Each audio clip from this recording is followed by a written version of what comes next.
Good afternoon, honorable members. In the business of the House suspended, the honorable member for Central Grand Bahama had reserved the floor. The chair recognizes the honorable member for Central Grand Bahama. Mr. Speaker, thank you very much.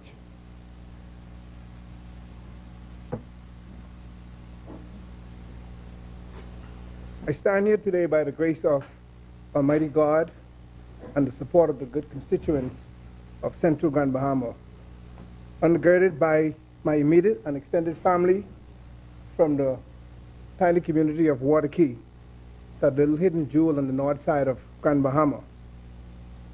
I beg leave to extend condolences to two very important families. First, the family of Lady Laurie Miller, a constituent, and the widow of Sir Albert Miller, and also to members of my family from Waterkey on the passing of Miss Amanda Madeline Russell, who will also be buried on Saturday at 11 a.m., same time as Lady Miller. Different churches, however, and I would like to take this opportunity to apologize to the Miller family in advance, as I will be attending and speaking at my family's funeral in Freetown. Let me also say congratulations to female colleagues and to women around the world on International Women's Day. I'd also like to say congratulations to the member for Angliston on the wonderful achievement that her father has received, and he's honored last night. However, she owes me one. Being a member of family by extension, I was not advised of the celebration until, all right, so she said she apologizes and she owes me one. All right. Mr. Speaker, I am honored to once again stand in this venerable chamber to offer my contributions to the 2017-2018 mid-year budget and to say a few words on behalf of the good people of Central Grand Bahama. I'd like to say thanks to the member for Kalani, as he has shown confidence in me by assigning me as parliamentary secretary to the good member for Carmichael.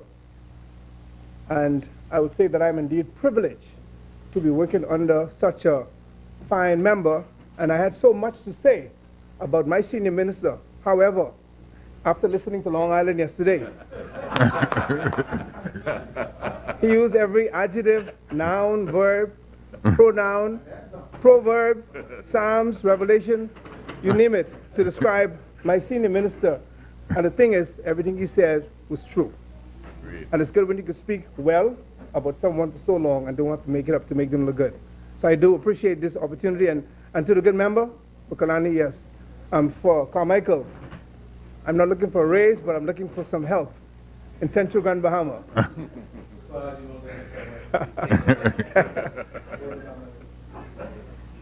Mr. Speaker, as a freshman in this House, I think it's important for me to express gratitude to the visionaries who saw the importance of presenting to the people of the Commonwealth of the Bahamas a mid-year review on the performance of the economy. The action when undertaken may have been regarded as minute. However, we can all say that a midterm reflection adds value in determining what future actions are required to achieve midterm goals, or confirmation that actions taken is on target to achieve objectives. Mr. Speaker, it is because of these actions that years ago I chose to align myself with an organization that has vision for the people of the Commonwealth of the Bahamas. Mr. Speaker, as I would have stated previously, Central Grand Bahama is a vast area, inclusive of Williams and Russell Towns, Malibu Reef, Imperial Park, Britannia, Bohemia, Hunters, Lewis Yard, Pindus Point, Seacoast Town, and portions of 8 Mile Rock, Hannah Hill, and Hebron Town. Equally as important, sir, I wish to point out that most of the major industrial plants, Buckeye, formerly Bocco, Pharmachem, Polymers, Bradford Marine, Grand Bahama Shipyard, Bahama Rock, and the Freeport Container Port are all located in my constituency. Mr. Speaker, as I stand to make brief remarks, I want to salute our Prime Minister, the Honorable Member for Kalani, and our Deputy Prime Minister and Minister of Finance, the Honorable Member for East Grand Bahama, for the excellent job that they are doing in managing our country finances. I'm sure that the majority, to some degree, and even the minority in this August House will agree that these men are visionaries. For only recently, less than a year ago, they were regarded as down and out. But today, we can refer to them as number one and number two. Mr. Speaker, in my quiet moments, I often reflect on the results of May 10th and how the good people of the Bahamas voted in support of the reintroduction of good governance over immense and blatant corruption. Mr. Speaker, we now have a government whose first priority is service to the Bahamian people and not to themselves. We have a government that is concerned about the overall well-being of the Bahamian people and creating an environment where everyone could fend for themselves. Never mind the naysayers, Mr. Speaker. This country is already far better off than when we met it in May of 2017, notwithstanding the plethora of outstanding bills, contractual agreements not properly vetted, and other challenges left behind by the former administration. Mr. Speaker, in my capacity as Parliamentary Secretary in the Ministry of Public Works and Utilities, I still find it unbelievable the fashion in which some contracts were executed, but yet those brazen fellas on the opposite side will walk around and talk nonsense when in fact it is their mismanagement that has the country in the state that it is in. However, Mr. Speaker, we are indeed on the road to recovery, and every good thing that we do is a true testament of how good governance works, to which our opposition should take note. We realize that any good thing we do will be met with criticism and skepticism by the opposition to distract the Bahamian people. We also realize that the opposition would rather see us fail in order to regain control of the cookie jar, which they have already plundered. Mr. Speaker, I want to send a loud and clear message to our most worthy opponents that we are going to work and work relentlessly to make things better for our Bahamian people. And we invite them to join us in making that promise a reality, because it will happen with or without the naysayers. And so I say, get on the train or get off the track.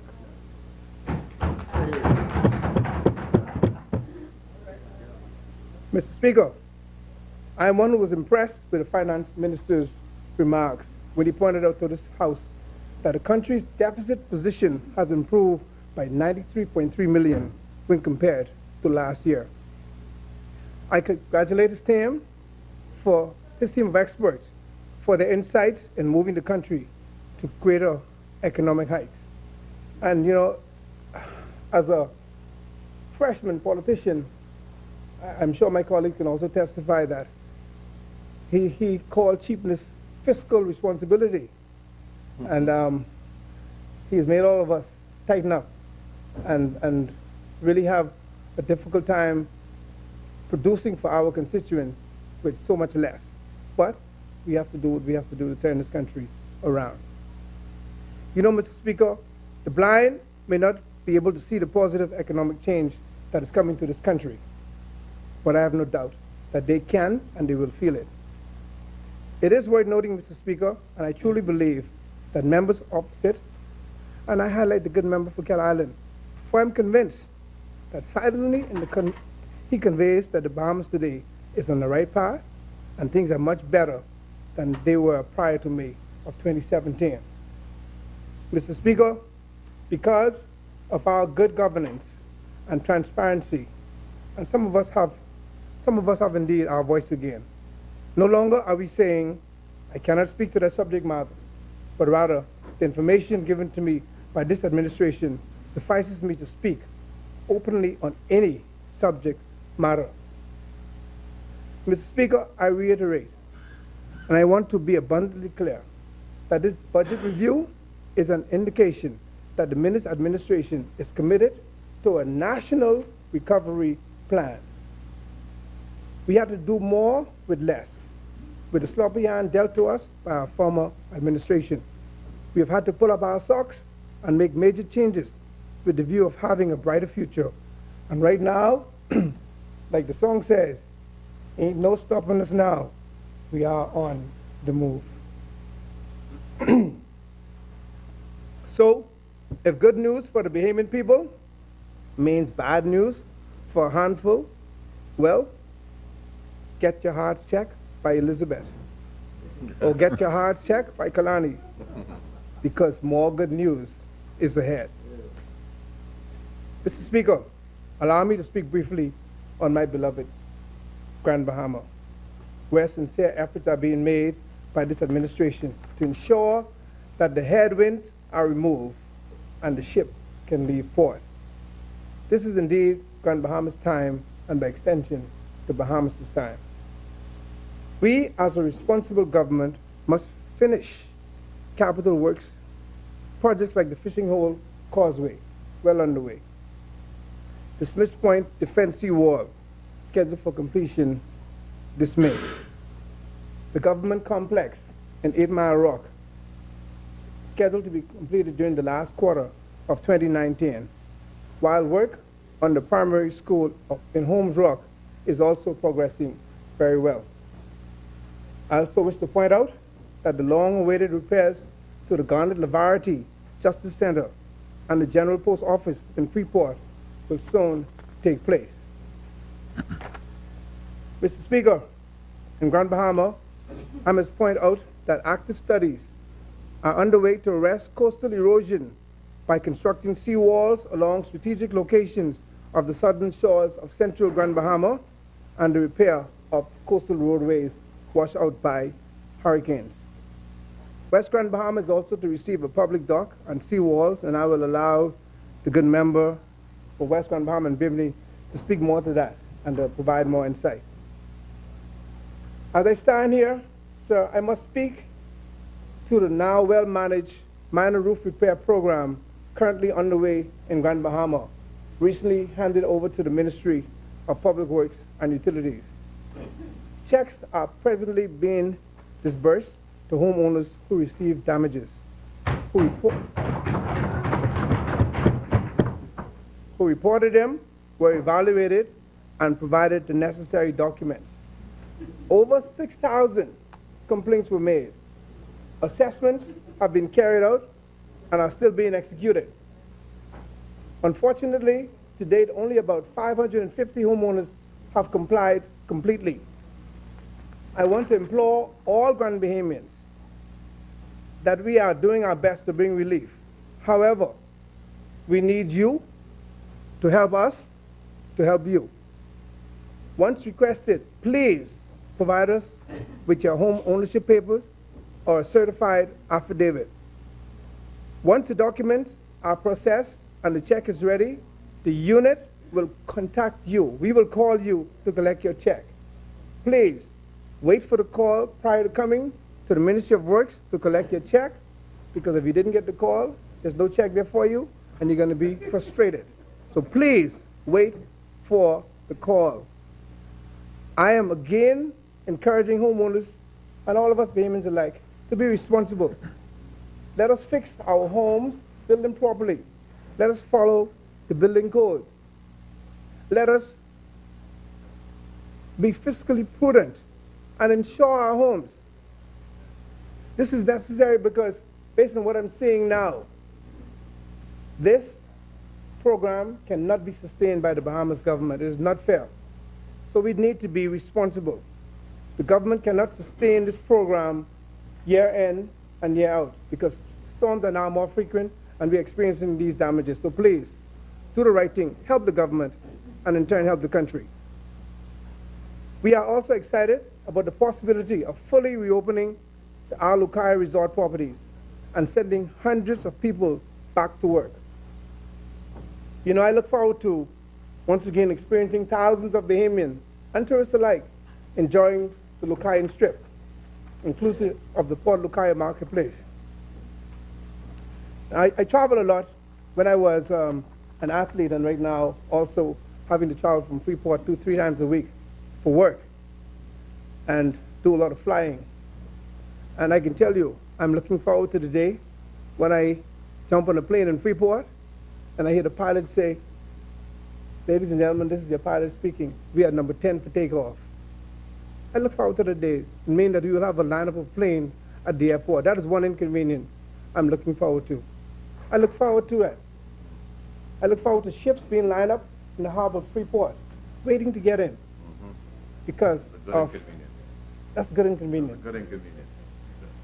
Mr. Speaker, it has always been my keen desire to create economic zones outside the city of Freeport. And since coming to office, that has been my focus, one of my primary focus. I believe that a building is only as strong as foundation. The outlying communities that I named earlier are the real foundation of Grand Bahama, with Freeport being the roof or the covering. See, if we strengthen these outlying communities, these foundations, we create more balance on the island of Grand Bahama. And if it so happens that the city of Freeport crushes or fails, then we have something to fall back on. So it is very important that we build these small communities, we create economic zones to create balance. And these are the communities where Bahamians live and have ownership. As such, we are moving full speed ahead with cleanup campaigns throughout central Grand Bahama. We have introduced backyard farming and community farming, which will promote healthy lifestyles and also produce economic benefits for these foundation communities. And it's important. Once we have these farms, backyard farms and community gardens completed, we will also have these healthy cooking classes, teach people to eat healthy. Because one of my goals in here is to leave Parliament, leave Parliament smaller than when I came in. Because, you know, there's a trend when persons come into Parliament, they go from wearing double breast to single breast and in some cases can't button. So again, I want to encourage us to adopt healthy lifestyles. If we're going to eat a lot, let's exercise and let's try to eat healthily. The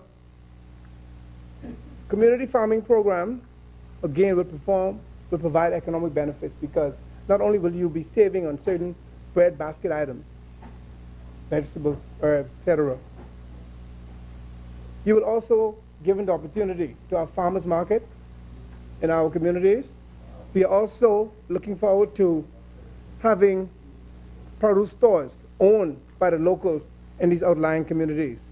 And recently we have had a town meeting, and most of the questions, about 90% of the questions, will get towards backyard farming. Mr. Parliamentary Secretary for Agriculture, I'm telling you, we are dependent on you to help us. We need seeds, we need fertilizers, we need any kind of farming assistance, and I'm sure you and the minister will do your best to assist us. We are being asked to provide compost and topsoil, and we've identified a vendor who provides a whole truckload for $300. Wow. So we are sure that you'll be able to assist us to get these farms going and to help our people to feed themselves, because that is one of the mandates of your ministry. We have formalized a backyard farming bureau, and we provided flyers and brochures with instructions, speaking about our nursery, speaking about plant types. We're offering technical support to ensure that persons with questions that we are providing resources to ensure that you are fully equipped to be a part of this very healthy and financially empowering initiative. We are pushing our Eco Parks initiative and seeking to develop certain jewels along the shoreline of our constituency.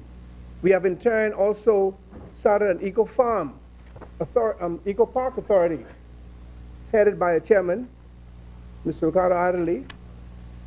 We are now documenting our whole vision plan, timelines, procedures to ensure that these jewels outside of the city of Freeport, that they are developed to the benefit of the local residents. There is a beach in Hebron Town named Lovers Beach for obvious reason. And during my canvassing, I come to find out that that is one of the most beautiful sites in Grand Bahama. We started a cleanup campaign out there on the beach, and we have initiated a beautification project where we are planting trees, and we're going to develop that area as one of the most special destinations in Grand Bahama. And to date, since the cleaning up alone, persons are seeing out there in the evening, cars parked, enjoying the sunset. Tourists are being bussed down there now. So now the locals have been now given the opportunity to open up tour companies. They can now apply for vendor's license to sell foodstuff, to sell souvenirs and tours in their very own hometown, because I still find it kind of difficult to accept the fact that persons have to leave the largest settlement in Grand Bahama, or in the Bahamas, 8 Mile Rock, to go to Freeport for work. So we're trying to empower those persons in their local communities. We are currently restoring the community center at Hunters in Grand Bahama, inclusive of a basketball court, a soccer field, and a community garden exclusive of medicinal marijuana. It's exclusive. We're not including that yet. So we have all the herbs there, except that. We are also focusing on more parks throughout the communities, just to encourage our children to get off the streets. We want them off the streets, and we want our children involved in wholesome activities that develop responsibility, builds teamwork, and good character.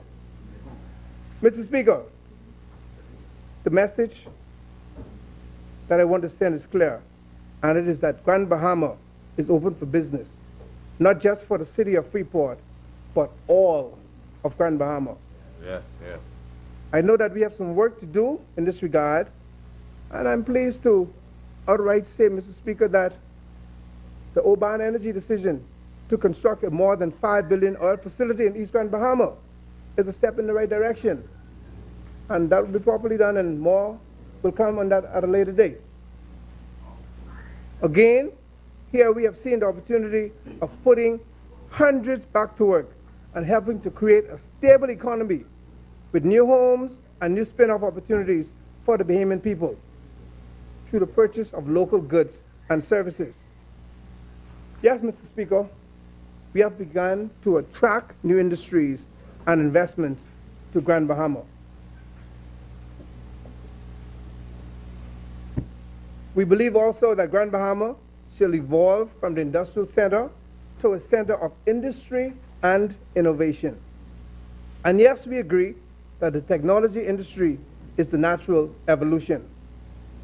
I am also of the opinion, Mr. Speaker, that there are numerous opportunities in the manufacturing industry, and my team and I are currently investigating that will bring another, investigating that to ensure that we bring another avenue of economic diversity to the Grand Bahama and Bahamian economy.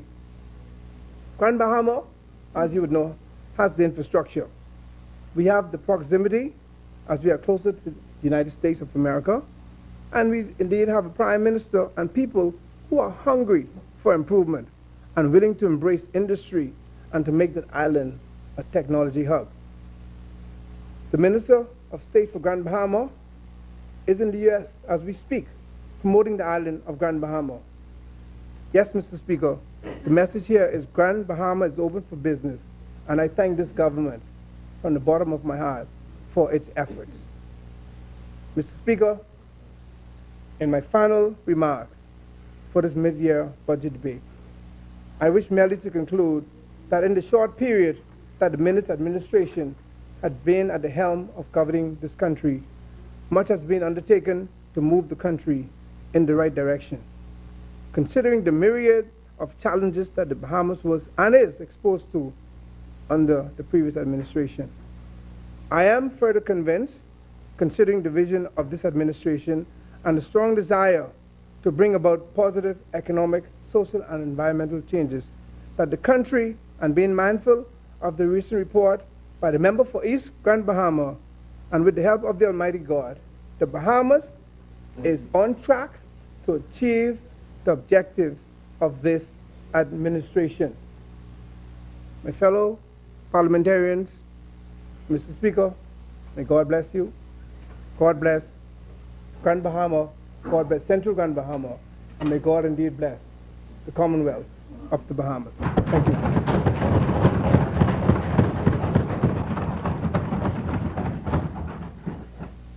As many. The chair recognizes the honorable member for Mangrove Key, South and Central Andros. Thank you, Mr. Speaker. Mr. Speaker, come today to join my colleagues as we make our contribution to the government's mid-year budget 2017-2018. Mr. Speaker, since it's the beginning of spring season in baseball, and me being a sports enthusiast at heart, and hoping for my Yankees to continue to look well, and we anticipate much from improvement from the Lakers and my Miami Dolphins next season, I am excited about local sports even more so this afternoon. This is simply because in a few days from now, the Bahamas will be hosting our KRCOM neighbors collegially at the annual Grifter Games 2018. Mr. Speaker, this one is special to me, as it is being held here in New Providence, with its patron being recognized posthumously in the person of my mentor, friend, and political father, the late Dr. Bernard Jonathan Nottage. It is my hope that these games will go well. And I would want to see the Bahamas, I would want to be the first part of me to see the Bahamas win these games, but also at the outset to salute the athletes, B3As, coaches, sponsors, the Ministry of Youth, Sports and Culture, and all those who are responsible for this spectacular event being held in our beautiful Commonwealth. Mr. Speaker, this afternoon I must admit that I'm fighting a little dental challenge this afternoon, which I must take care of as soon as I'm done here in this honorable place. Mr. Speaker, as we are talking sports, in the sports arena, the juncture of halftime is very critical. Especially it allows a team, when it appears to be lethargic, unfocused, disheveled, or simply confused, yes, go ahead, and appears to be beating itself, yes, it allows the coach to simply call for timeout. On many instances, Mr. Speaker, the timeout is called when the coach, if he's a good one, realizes that fans are beginning to walk out and the same disinterested, yes, after much anticipation. And the final script in many instances would have been written. The game has been played. The scores are in. Stay tuned. 39-4. Generally, the team doctor and coaches would rush into the locker, sit the players down, and do some immediate assessments, Mr. Speaker. And I'm glad the member for Elizabeth is here, who normally responds to my texts on WhatsApp right away. A good doctor would review their health risk appraisals and see if members of the team need some referrals. He would do some biometric measures and see whether their blood pressure is good, Heart rates are pretty good. Then look at their body language. It's called static postural assessment. You'll watch for their body movement, seeing whether members of the team are still alert, flexible, agile, or whether they would only move when they are motivated by the whip up the coach. You even do some assessment of their muscular endurance. Cardiorespiratory fitness will also be looked at this time.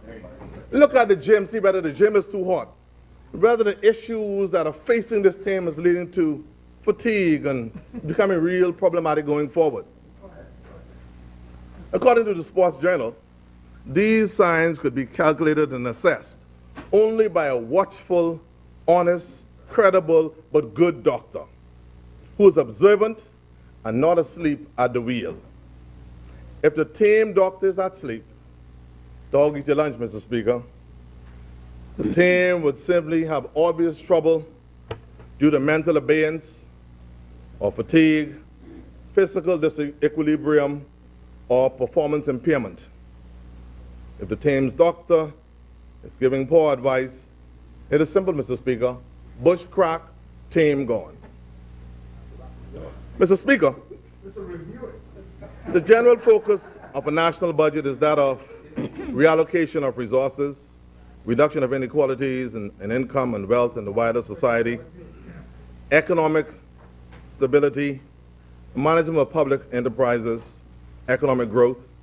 And in the Bahamian context, the focus should be that of evening the playing field. That is, allowing access and opportunity to all in our country, outside of the bounds of simply New Providence, but providing rights, privileges, and benefits across the Bahamas to all Bahamians. Mr. Speaker, governments generally would prepare a budget fulfill of the objectives, especially those promised during electioneering and prior to Election Day. But the direct outcome of a government's economic, social, and political policies would generally be assessed by the decision makers. The Bahamas, like our CARICOM, ACS, ACP, and other competitors worldwide, has to compete virtually daily for foreign direct investments, which generally would hope would lead to capital going to businesses with the best prospect of real growth. Generally, investors, Mr. Speaker, seek the best return with least risk. This profit motive is colorblind and doesn't care about politics nor religion. Generally, good foreign direct investments would lead to, in the recipient country, having the latest technology, sound operational practices, financing tools and mechanisms being in place to benefit the recipient state, would lead to improved standard of living, and investments of money generally at once have led to a good bounce in the economy, which generally creates for the local society headroom for national fiscal timetabling and other national financial obligations to be met in the recipient state. Mr. Speaker,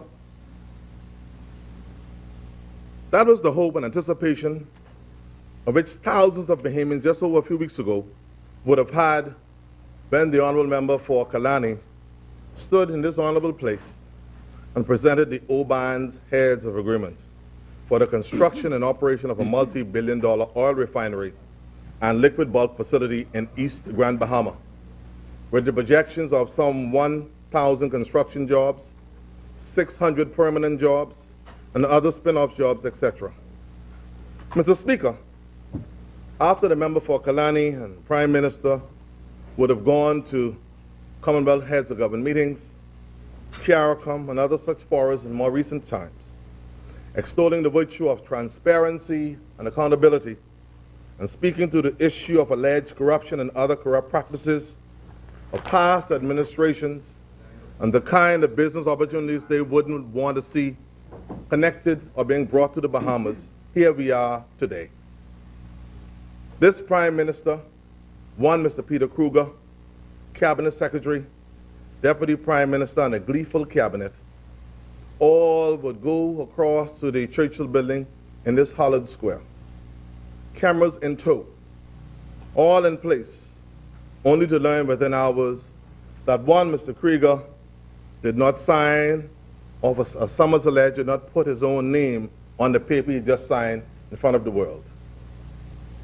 We were to be told by the press secretary that this process was simply a ceremonial one. There is still no known or revealed EIA report today, Mr. Speaker. Considering Grand Bahama's history in the past with oil refineries, one would have hoped that at least the environmental assessments protocol would have been followed in this matter, Mr. Speaker. Speaker in the court of law, and you are one who's practiced, but I would say in the court of public opinion, this is saying it's a dastard act of fraudulent misrepresentation. And the issue of rescission or restitution then arises. Many are asking, who's going to pay? Mr. Speaker, this heads of agreement shamble was created as a diversionary tactic, if I must say so myself, by the governing side in the morning that Her Majesty's loyal opposition had put a motion of no confidence in you, sir, as my friend, as to whether you should be allowed to continue to serve in this high office. You, sir, came to reckon with the point that it was a teachable moment for you and for all of us. But this brings me also, Mr. Speaker, to another point. That being the passing of the late Sir David Knowles, legendary sailor, Olympian, who would have been laid to rest just a few days ago at the historic Ebenezer Methodist Church on East Shirley Street, who was maybe not directly involved, but I guess being an accessory, and some would say complicit to some degree, with acts of atrocities or inhumane treatment visited upon black people in this country over years ago, simply apologized. For this magnanimous gesture, Mr. Speaker, and being a simple island boy, not being a part of the privileged class, this led me to celebrate Sir David in life and in death. Now, be mindful of the fact that I might never get invited to dine in Life with Key, nor have dinner on the Eastern Road with the privileged crew, or other places here in New Providence with other people who have done well. And I said I would never attack St. Anne's again in this place, and I wouldn't do that. But Sir David's spirit of philanthropy, human decency, and a hope for better Bahamas lives on. Sir David would have done well. Lady Holly, thanks for sharing him with us, and we do miss him and what he has done for making the Bahamas a better place for all of us today. You, sir, Mr. Speaker, did the same thing. You admitted in your higher office that you would have said some things inelegantly and made some pronouncements, I would say, from your soliloquy in this seat, which led to this member and other colleagues of mine being suspended unceremoniously, I must say. But you had time to reflect. You apologized to this Parliament and to this country. But, Mr. Speaker, amidst all that is being said around this country, many questions are being asked, this government has remained stone-faced, aloof, and unrepentant in its view that it did nothing wrong in this Oban heads of agreement deal. After collaborating and sitting down and signing documents for the world to see, with a man with such a dubious past, signing on live TV, Skype, FaceTime, Facebook, WhatsApp, nothing wrong? So, Speaker, my grandmother always entreated us with a local saying, a humble child tastes the grace of God. Mr. Speaker, as I hope he is watching this afternoon, the Right Honorable Perry G. Christie, former Prime Minister, must feel a sense of relief and quintessential pride as he now sees the member for Freetown, the Prime Minister, and others now celebrating the Bahama Resort. And it's opening after all the unsavory commentary about the resort and calling the possible opening fake news. Today, Mr. Christie, we celebrate you. You brought good news to the people, not only for the people, to this government. for Moody's to report, the IMF, CDB, and also to other reporting agencies to come and visit our shores. History will reflect that your government's decision to complete the Bahama resort and put people to work was one of the best investments this country could have ever lived through to see today. Well done, Perry Christian, Philip Brave Davis. Well done. Mr. Speaker, it was in 2006, under the Christie administration, that the Ministry of Environment and Energy was established. The PLP administration recognized that our environment is the basis of our #1 industry, tourism. Mr. Speaker, our party, like many scores of Bahamians, recognizes and acknowledges our vulnerability to climate change. Mr. Speaker, our country is incredibly vulnerable to climate change. If the sea level rises a mere 5 feet, 80% of our land mass will be lost. It is because of climate change that we are experiencing some of the largest and strongest weather systems in the Bahamas today. And interregionally, we have seen the effects of climate change and the magnitude of damages visited upon the Bahamas, Commonwealth of Dominica, Antigua and Barbuda, the Turks and Caicos Islands, St. Lucia, and others. Through the passage of hurricanes such as Joaquin, Irma, Matthew, in the more recent past, the unbelievable northeaster sea surge that virtually crippled our cruise industry for a few days.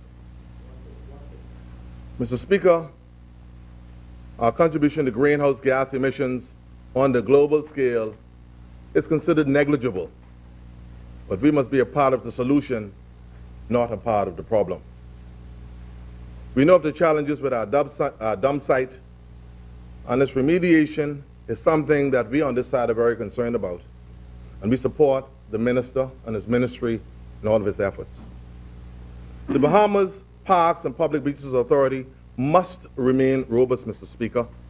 Our waterfront, public spaces and beaches must have lifeguards, proper garbage facilities, be cared for and protected as well as humanly and fiscally possible. Our environment must be above party and partisan political politics. Mr. Speaker, in the last administration, the government housing program developments in Sunset Close and Straughns Hill must be noted. Subdivisions and expansion in John Claridge area and subdivision, pardon me, is also on record as doing well for our people. The PLP assisted many people in this country in getting their own home, including my mom. It was recently noted in one of our dailies, Mr. Speaker, where I noted that the present government is going to sell properties heading into the Coral Harbor district for some $30,000. I heard the minister yesterday say that these properties would have all the basic infrastructural mechanisms put in place. Mr. Speaker, under the PLP administration, our people, especially single or one-bed mothers, were offered, like my mom, Deaconess Lady Mae Forbes, the good fortune of simply making a deposit of 10% of the value of the house. Therefore, the cost associated with construction was not incurred by homeowners. Architectural costs, engineering costs, legal fees at the maximum level of $800, and in some instances, very nominal or small. Under the PLP, we simply built a house. You didn't have to come up with no upfront costs. You didn't have to pay the bank. And in this present scenario that we are now being offered, we noted the fact that people, if you have to borrow $30,000 give and take for the property, you could imagine that after this is done, the same young woman or young man would then have to go and borrow money, Mr. Speaker, for the construction process while she pays for the property. When would this single mother ever get in that house? The Mortgage Corporation was started by the Progressive Liberal Party to ameliorate situations such as these and to finance government-owned housing, which allowed for the turnkey principle to home ownership in our country. Single mothers with 2 or 3 children, trying to get them a good education, having to pay car, light, water bill, rent, she will never get to realize her dream of that special home. She'll be 55 years old, still playing for land and chasing down a challenging, maybe a dubious contractor before she even gets a home started. I listened intently as the Minister of Housing spoke yesterday about the Mortgage Corporation being able to grant some mortgages to the tune of some $10 million in the most recent days. We will continue to monitor the situation, but it is good news. Mr. Speaker, I would bring things more down home as I'm fighting through this process this afternoon. The level of littering in this city is most appalling and embarrassing to any caring Bahamian. Driving along the airport highway and over the hill, trucks are driving with no covering, beer and liquor bottles, soda cans, paper, fast food containers, chip and chocolate containers, plastic and paper bags are all over the streets. And this happened under the PLP and under the FNF. Both governments did not, in my view, enforce and enact robust legislation to make sure people who are carrying garbage back and forth got to have it covered. These cement trucks who are throwing all the cement around these roundabouts all day, no one being fined. People are taking heavy equipment and digging into our roads. Your car now bumping on the brand new road. We did not do the right thing. Both governments are complicit in this one, Mr. Speaker. People are littering faster than we collect the garbage. Something must be done to correct this view, Mr. Speaker. This is an eyesore.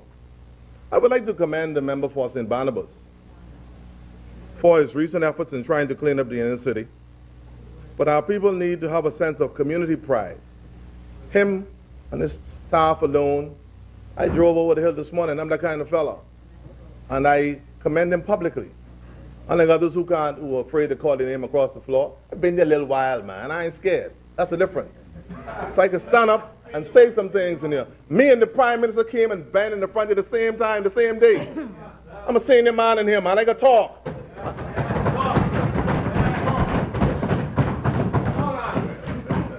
But our people need to have a sense of community pride, coupled with stiffer penalties for environmental infractions and debris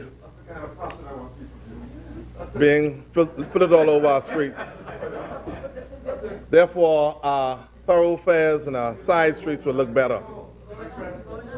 Mr. Speaker, I recently noted one of our dailies in the subheading area, infrastructure upgrade delays without PPPs.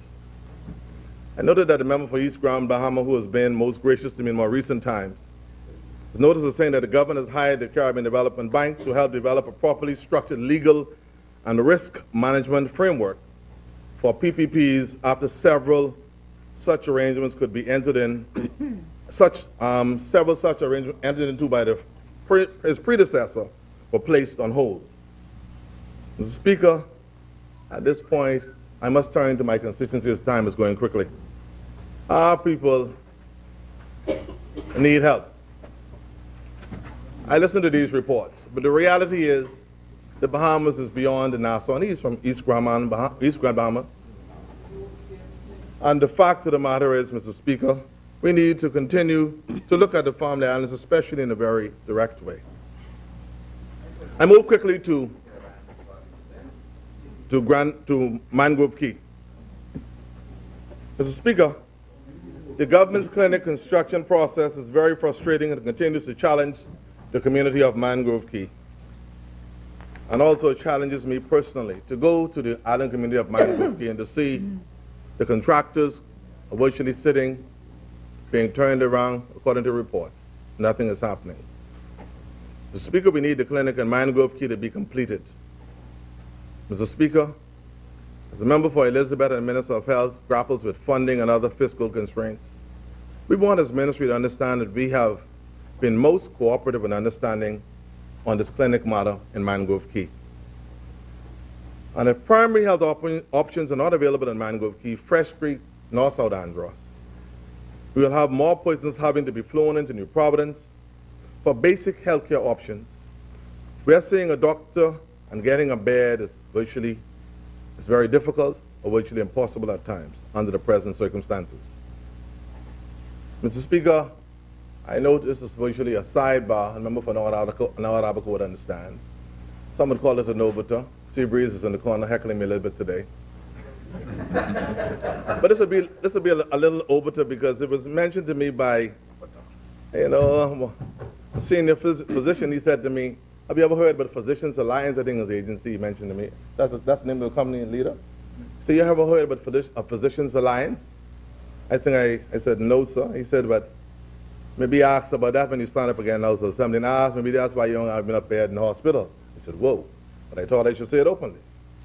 And so all I'm saying is that we'd like to know whether there are a certain amount of beds that are maybe being preserved for this private entity, while the Bahamian public cannot get bed if they come from over the hill, Mayaguana, Inagua, Mangrove Key, or even coming from Grand Bahama for emergency care. So, it's interesting to hear members becoming very defensive, and I'm asking a question that we all should want to have the answer to. Mr. Speaker, so all I'm saying, Mr. Speaker, we want to know, and we'll hear from the member for Seabreeze, Elizabeth, pardon me, I guess you will answer. Bahamians with no insurance or little funds would not get good, proper health care in this country, especially if you have no money. We will continue to follow the story, so stay tuned. Now, obviously, the government annual health care budget is around $100 million short of its system's needs, despite some controversial contracts being stopped or reviewed and others have been cut by some 50% according to the report, due to the government wanting to eliminate waste, inefficiencies, and underperformance according to reports published just the other day. Mr. Speaker, all the people in Mangrove Key are asking for is, for God's sake, open the clinic in Mangrove Key. The port of entry status is another issue that I said publicly that I'm disappointed about, that our government should have gotten it done. And I really felt bad that we did not complete that port of entry status for Mangrove Key after making the promise. And also the issue of the subdivision and having it open in Mangrove Key, that the everyday young woman who would want to have a home where all the basic infrastructural equipments have been put in place, light, water. We like to see the government and the Ministry of Housing getting involved in that process. Now we hear that the Mortgage Corporation is doing much better, doing something and building some template homes in Mangrove Key. So those unwed or single mothers and those fellows who go fishing can leave their wives in Mangrove Key in a nice little beautiful home on top of the hill in Mangrove Key. Small homes repair, we hope to also see. I would want to thank Administrator Frances Simonet for her assertiveness. She's been very assiduous in her efforts in this regard, and she would have had a chance to meet also with the member for Southern Shores just across the way while he was there. The sea surges, sea walls are needed real badly in areas such as Buoyant Rock and the government's complex in the Bluff in South Andros.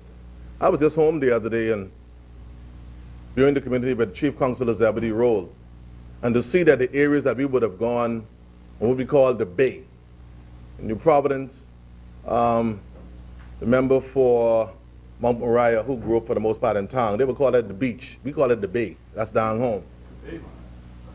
North Abaco, you grew up, you just spent about a couple of years in North Abaco. You came to town early, so you call it the beach.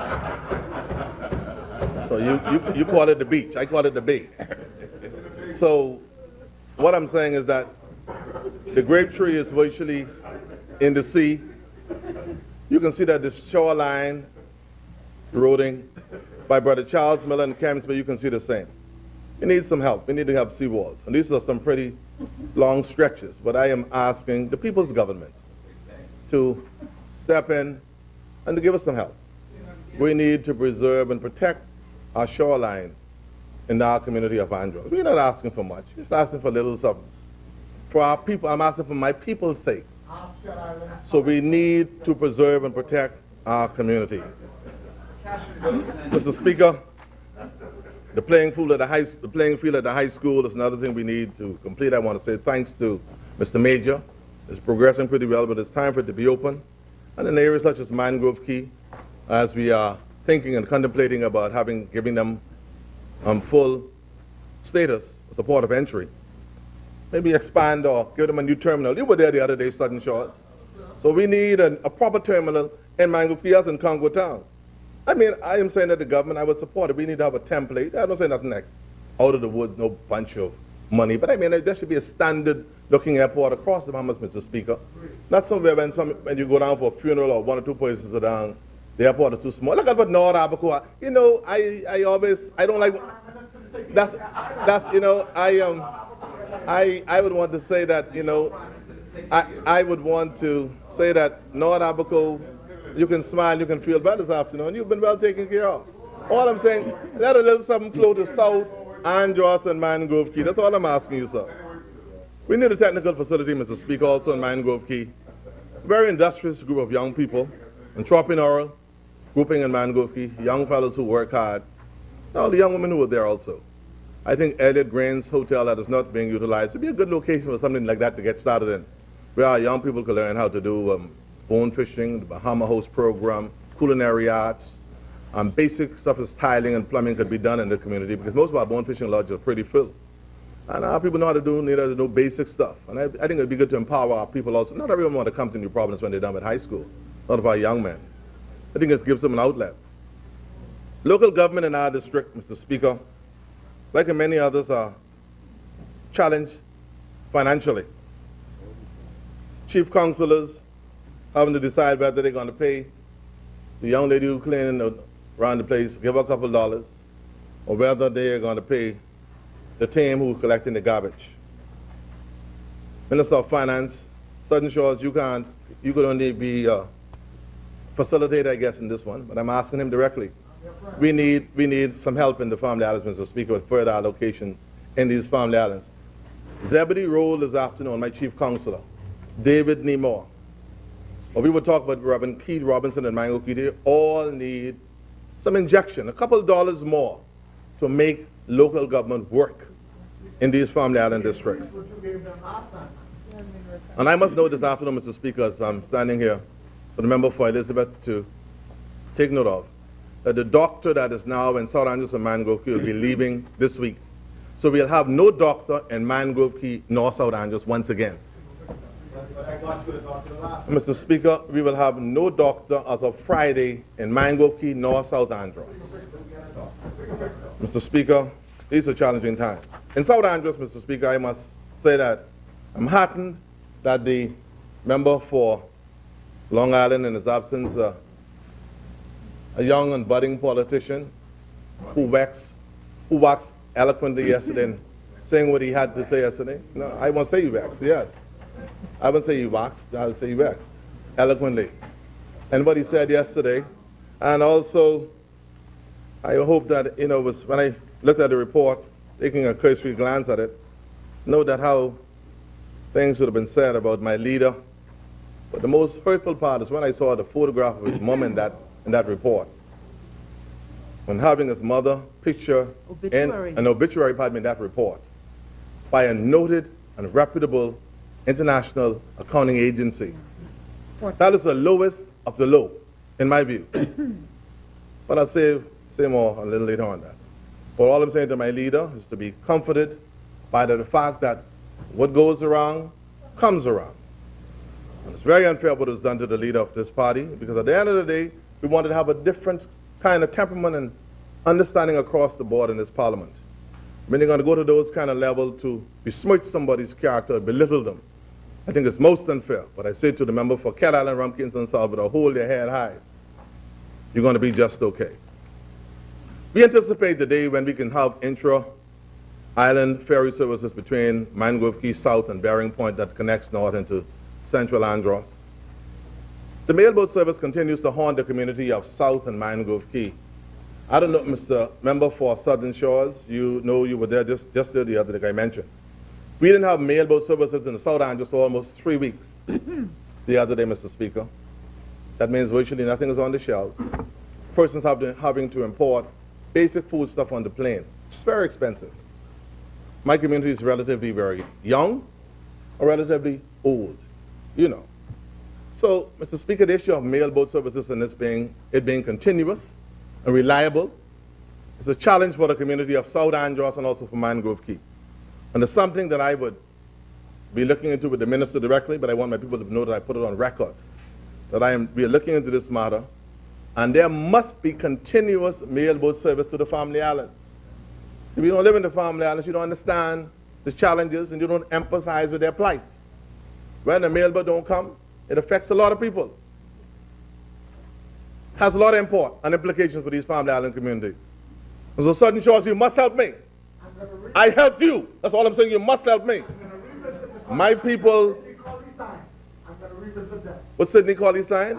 But that has dust on it now. Get a new contract and sign a new contract for mailboat in South Andros and Mangrove Key. Thank you very much. Mr. Speaker, I would commend Coach Aaron Roll and the South Andros High School, my alma mater, for the recent competition competing in the Hugh Campbell basketball tournament. I think they ended at 2-2, and we have some prospects. I think I was going to be headed to some of the A1 colleges, Mount Moriah, Division I college. I think we'll have South Andros and Mangrove Key youngsters soon to go at being pro level. And I am feeling very hopeful in that regard. The gymnasium continues to move on, and we're hoping that that process can go faster. And the library is now open in South Andros, and we'll be getting those computers in this week. I want to thank the DS, Mr. Jerome Forbes, Ms. Monique Pinling from the Pinling Foundation and her family for allowing this process to take place now that our young people could have a proper library that they can utilize for their studies in the community of South Andros. Mr. Speaker, unlike the many other members in here, our community is still challenged by what we call proper cable television. And I am still on this almost into my 15th year. I've written to Cable Bahamas, taken letters, met with the leadership at Cable Bahamas. And I'm saying this afternoon, Mr. Speaker, I have to call the member for Fox Hill to say, please, for God's sake, Seabreeze, let me speak before 5 o'clock so my people can hear me from Coakley Bight to Mars Bay. That should not be happening in an island that is 10 minutes away from Nassau. It's unfair. Cable Bahamas had a monopoly in this country and has not done the people of my district well in being able to view cable on a consistent and what I call a consistent level in this country. That is unfair to them. And we've asked over and over. I've intervened in this matter, and it is, and no matter what, the fact of the matter is, we understand it. I know BEC and BPL, is state-owned, and all the other agencies may be that. But the fact of the matter is, Cable Bahamas also has, Bahamas government also has quite a bit of shares in Cable Bahamas. And I'm asking, man, for human decency. Let my people be exposed to the outside world too in South Andros, man. That's what I'm saying. I don't have to be compelled when I'm home, down home in Camps Bay, having to listen to radio. I don't mind. I mean, that's been my only life. That's how you make all your money? That's my life. My only job has been in the Broadcasting Corporation of the Bahamas. And on that same notion, I also want to say to the member for West End, please return. You better say shame to her now. Because at the end of the day, the evening service must be returned to 1540. The people in the family islands, Madam West End, it's no more than fair to have the evening church service live on 1540, the national voice. Eula Nixon and Pleasant Bay listens for church on Sunday. Reverend James Pratt listens for it. Reverend Hubert King awaits it. You can tell me now, because the churches in Nassau closed up, we can't have church service in the family islands on live on radio 7 o'clock in the evening? Come on, that's unbelievable in this country, man. So I'm saying, for God's sake, take those young people that are underutilized in the Broadcasting Corporation, send them to the family islands and let them people, let Reverend Ashley Brown and the Bluff record a weaker evening services, for example. Let Reverend Bernard King and Mangrove Key record them, Reverend Christopher, Reverend Penman, all of them record something. Reverend Hensey, and Reverend, with a word of prayer, whatever, bring something in the evening on the radio. I don't need to be hearing no music, and on top of that some evening, you hear what we call the devil music on 1540.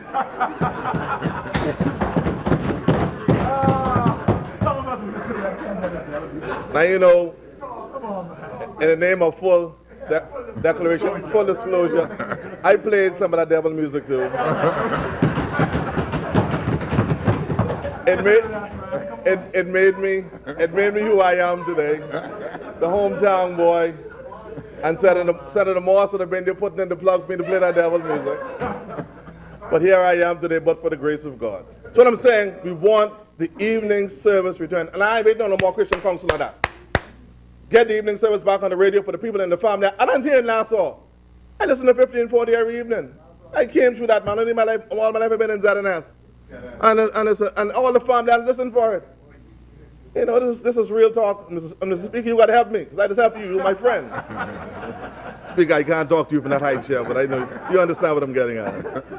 Mr. Speaker, also, I must note that ISD is doing some restorative work in the community of South Andros due to the pipe installation. But I'm hoping that Mr. Emil Knowles and his team could complete and do proper paving of the community of South Andros, that we can have a contract issued for the repairs of the road in Central from the Andros on what we call the Fresh Creek Airport all the way down to Coakley Bight, once and for all, where people could have good roads, as the roads in Central are now being done from Fresh Creek into the Standard Creek, Stafford Creek area right now as we speak.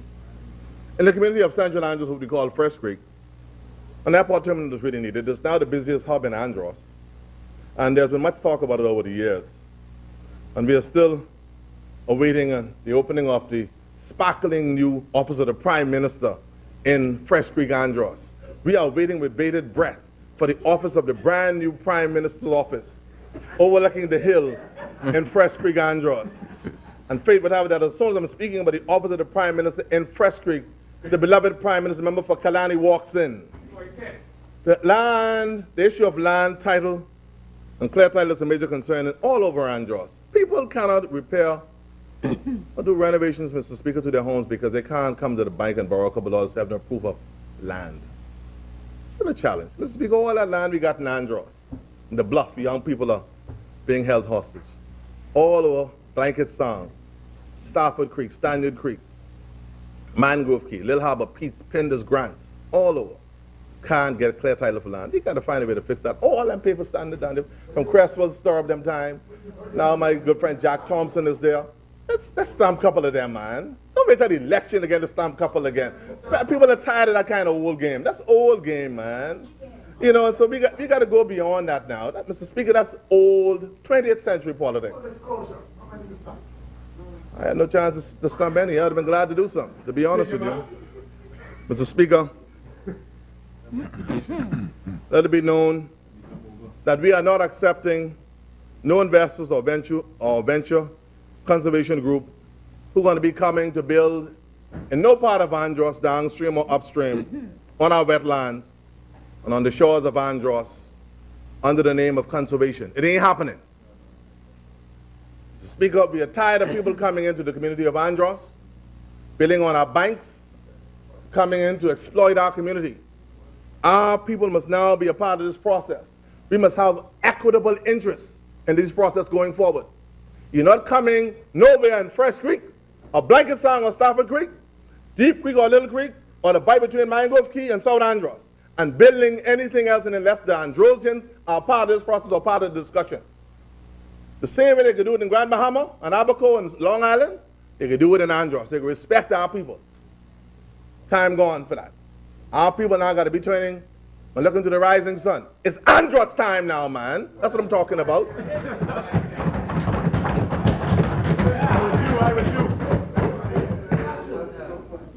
Mr. Speaker, the issue of local banking is a very worrisome one. On the community of Fresh Creek this afternoon, they are concerned, much trepidation about the issue of local banking, as RBC is pulling out of Central Andros. After all, what the people went through, all those old people went and opened a bank account 2 years ago. Tell them to stop keeping their money in this place or stop keeping them under your bed or on this container, bring it to the bank. Some came to Nassau on the mailboat, some came on the plane, they're even afraid of the small plane. They came to town. Now RBC is gone. My Lord, what a shame. So our people met with the member for East Grand Bahama, the Minister of Finance. We are still hoping that we can have, they would want, Mr. Deputy Prime Minister, the Bank of the Bahamas or Commonwealth Bank to come into the community of Central Andros. I support them. I support all Bahamian things now, man. That's how I feel about it strongly. I ain't no Canadian bank in Andros no more, man. I tell you it's all about Andros now. I support that. So bring either Commonwealth a bank in the Bahamas. You and the Prime Minister say he's from Fresh Creek. You all do sit down and collaborate on that tonight. So when he speak, I want to hear this bank matter wrap up. I'm tired of it. Bring the bank to Andros, man. So I ain't need to be coming, walking, driving this place up and down. When the Prime Minister speak, I want to hear that the bank is straight for Andros. Has planned him over $9 million. The Deputy Prime Minister has the report. I ain't talking no cash, I'm talking about the real bank, man.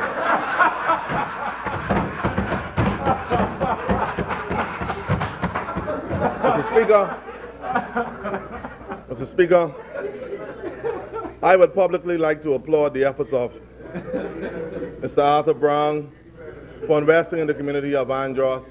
Persons like Miles Jack, Mr. Diagle at Brigadiers, Nathaniel Adams, Raleigh Smith in more recent time, George Farrington, and all those small hotel developers who've joined the bulwarks of the Norwood Ramings and the Robin Kings and others who developed and worked in that community over the years, and the Gators and others over the years in North, South, and Central and Andros and Mangrove Key. These have opened their businesses, and some of them just 10 years or even less. But they continue to build the community of Andros. I would also like to commend Mr. Marshall and also Mr. Shanika Smith and former Senator the Honorable Greg Burrows and his Freetown Baseball League for the recent opening of their baseball camp in the district of Fresh Creek. Mr. Speaker, I note that I had a very special moment just the other day, but for the grace of God go I. On Sabbath past, it was a most gracious, momentous occasion, Mr. Leader, member for Kent Island. I would have had a chance to share with the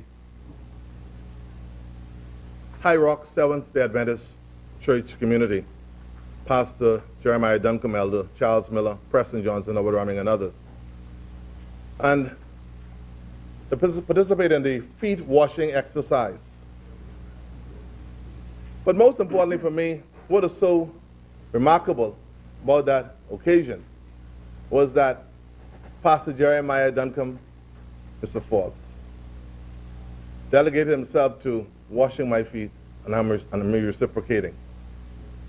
That was a very spiritual and also spiritual renewal moment for me. And someone said to me, all the little challenges that you and Pastor Duncombe would have had, that same moment seemed to have worked in a very curative manner and washed away all of those challenges. I want to thank Pastor Raming and Elder Miller for allowing me to be a part of that service.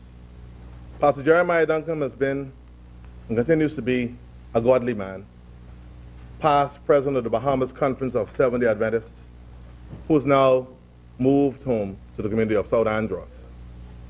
He created on that day for me a new feeling of spiritual renewal, collegiality, and a hope for the communities of Andros that I would have to use to fight for my people as I stand today with an indomitable spirit.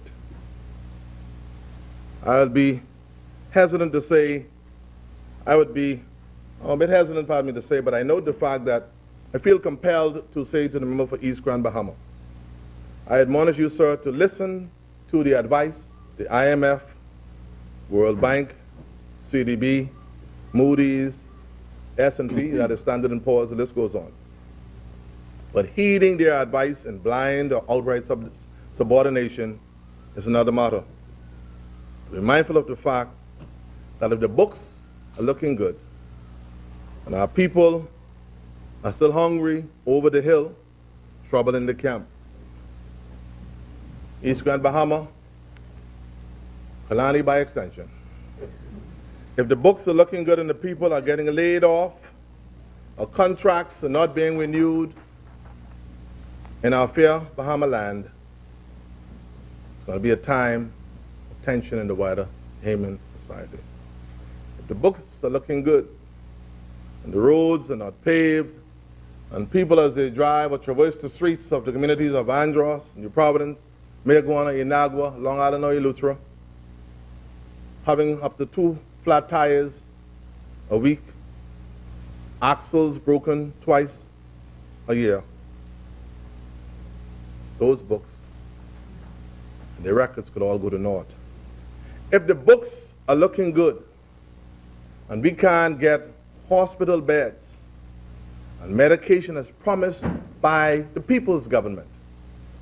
Mr. Speaker, it's the time to look at those books with jaundiced eyes.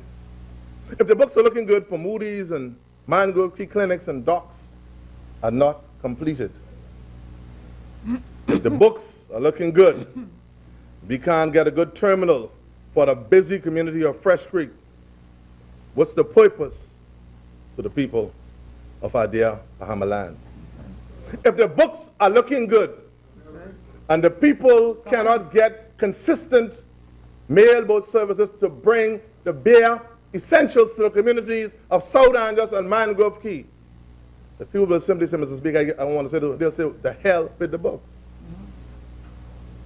Mr. Speaker, the books could look good, but it cannot be on the backs of our people. Mr. Speaker, the books got to look good, but the Bahamian people also feel a part of this process. A note that it's not only for international agency, but I'm also benefiting from this process in no small way. Mr. Speaker, talking about benefiting, I'm about to wrap it up. It's a very special moment last night. I was there with my party leader, member for Cat Island Rumpkins and South Lord Philip Brave Davis, and my other parliamentary colleagues, former prime ministers, Right Honorable Perry G. Christie and also Right Honorable Hubert A. Ingram, Dame Margaret, not as following what I call established protocol, and also Sir Arthur and Lady Joan were all there to celebrate with my colleague and friend, one who stood with me in the gap during those rough days. Southern George, we'll talk about that later.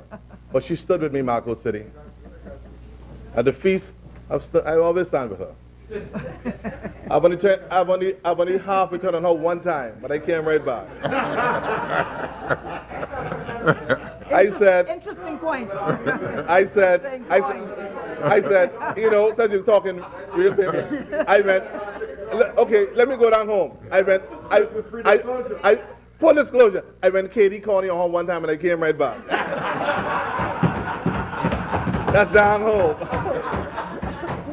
So, in New Providence, Mike, they'll say, I twisted on her. I say, no, but I go on Katie Corner on her and I come right back. That's down home. But we were there last night to celebrate at St. Matthew's at the Feast of Nativity for the Honorable Arthur Dion Hanna, the author of the Bahamianization policy in this beautiful country. A man of integrity, a man of all seasons, incorruptible, a decent Bahamian son. We are all proud of Arthur Dion Hanna.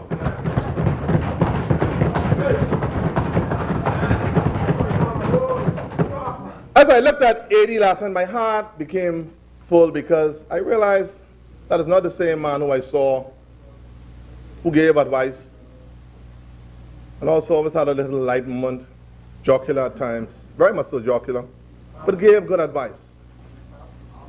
But I noted the fact that I saw the member for Angleston walking with a dad.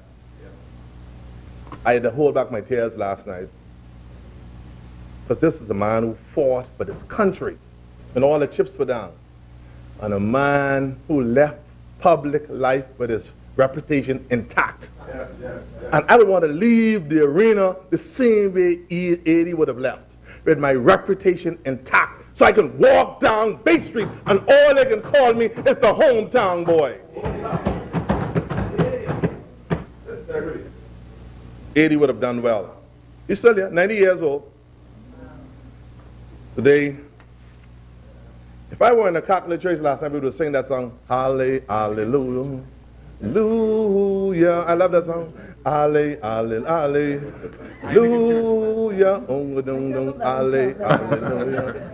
Hallelujah. The Catholic, I love that song. I said the Catholic sing it better than anyone else. It was an Anglican church. But you were an Anglican, I'm saying if we were in a Catholic church, you would have sang that song last night. If we were in a jumper church, you would have sang, when the Redeems are gathering in. We'd had a real rhythm on AD last night. But I'm saying that it was a special moment last night to share. And Father Mutri really put the icing on the cake. He was really good last night. Father Mutri, we celebrate you. And it was so good. You know why I'm hopeful? Because when I looked around last night, leader, I saw some of the younger first-timers joining us at St. Matthew's last night. That gave me hope. When I saw Nordy Lutheran there, Mr. Speaker, he was there last night. I looked around and I saw the member for Yamacraw, my member of parliament, Oscar Johnson's son, Ellsworth Johnson, there last night. The member for North Abaco, who still calls it beach and I call it bay, he was there last night. God knows. The member for Gardner's was also there last night. Down by Brunswick Road. He honors that man. But boy, it was a very special moment. As we're having a little bit of fun with the moment, but it was a real special moment last night. And we want to say to him, sir, long life. But Mr. Speaker, before I sit in, the member for East Grand Bahama is here, and I think I have about 6 more minutes. I thought I should just drop one or two things and quickly that are on my chest.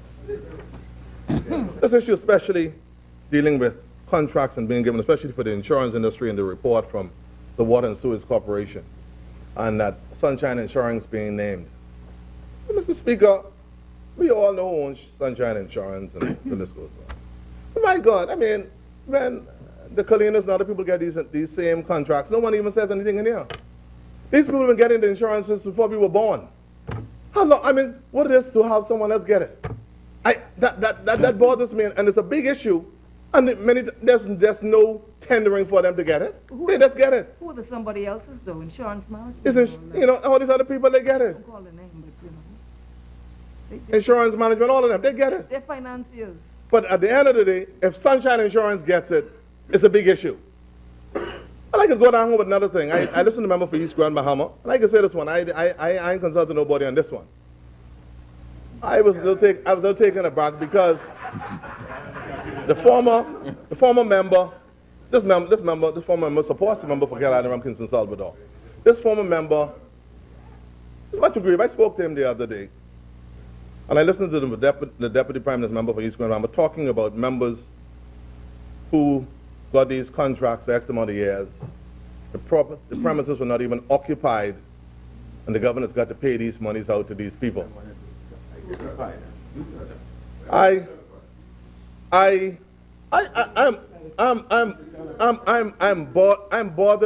bothered by that.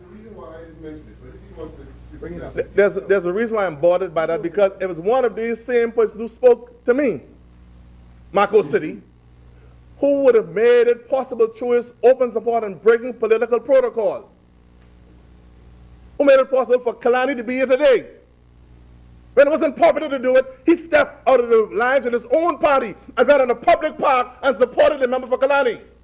And now you come to see who you can't see him? Come on, man. He's a Bahamian investor. He's a colleague. He's a friend. And when you were down and out, he stood with you, and he's my friend. And I'm hurt by it. You should see him. He's a Bahamian. I don't care what you tell him. I can't do it now, this is what it is, but you should see him. He's hurt by it. He's aggrieved by it. And that's why I'm hurt by it, because he's a friend. He's been there for me through thick and thin. He's a Bahamian brother. And that's, I'll go no further this time. And he shouldn't be treated with that kind of contempt in the Bahamas. He stood with Kalani when all the forces were against him. He stood. When it wasn't politically correct to do so, he stood with Kalani. And he's my friend. And BJ don't like it from the helms of glory. He doesn't like it this afternoon to see it. Because he never expected that from Kalani. Talk to the man. That's what I'm talking about. Don't tell me to shut up, man. I'm a senior man in here. Let him know. Let us think, man. Let him know. Speaker. Mr. Speaker, I wanted to be, and I continue to be, a different kind of leader in the community of South Central and Mangrove Key Andros. I'm from Mount Moriah. I'm having my afternoon. I want you to come and build a little something in pure gold also, you know. There's plenty of land. You got Pompey Bay roots, man. So you could go between Pompey Bay and pure gold. Although tempted, I never solicited, nor requested, nor coerced any government department or ministry into terminating any contract or anyone who was permanently employed in the government department in Andros. I wanted to be a different kind of member of Parliament Seabreeze. I wanted to bring wholeness to the communities of Andros. I know what the community would have gone through Yamacraw. I believe that I should be the bigger one in the room. So therefore, when I'm hearing the expressions of, well, the government has saved some $80 million and some person's contract would have been issued for 3 months, 6 months, or 3 years, and therefore they're not being re-signed, Mr. Speaker, that bothers me this afternoon. You know something, Mr. Speaker? The present side, the major victory at the polls. Many of them same people who took the job from this side voted for them. Many of them fooled the PLP, who we tried to help, and they got the job. And on top of that, in this small society, Mr. Speaker, let's talk real talk. When you fire someone or don't issue a contract to somebody thinking you're hurting a PLP, she might be a PLP, but her 2 or 3 sisters who got all them children and everything else, and her Grammy, all of them are F&M. That's what we face in this community, Mr. Speaker. So I'm saying that we got to look at things beyond what I call jaundiced politics, Mr. Speaker. Mr. Speaker, let's build a better Bahamas. One where persons don't have to go to work on a Friday morning being afraid or with much trepidation as there are people walk around in ministries and say, who's next? Instead of tearing down, let's build. Mr. Speaker, it's against that backdrop. But I can stand here now and say, amidst all the challenges on the horizon, that I continue to hope for a better day in our fair Commonwealth. And as we once again welcome our friends from around the region and we showcase the Bahamas to the world in our Caribbean Games to be held here in our Commonwealth under the patronage posthumously of my late political father, friend, and mentor, Dr. B.J. Nordich. I'd want to wish this government the very best on behalf of the good, hard-working, and decent people of Mangrove Key, South, and Central Andros. It's against that backdrop that I support the aforementioned bill, and I'm much obliged, Mr. Speaker. Thank you very much.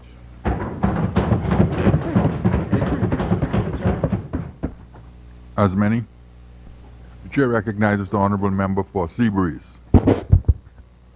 Thank you, Mr. Speaker.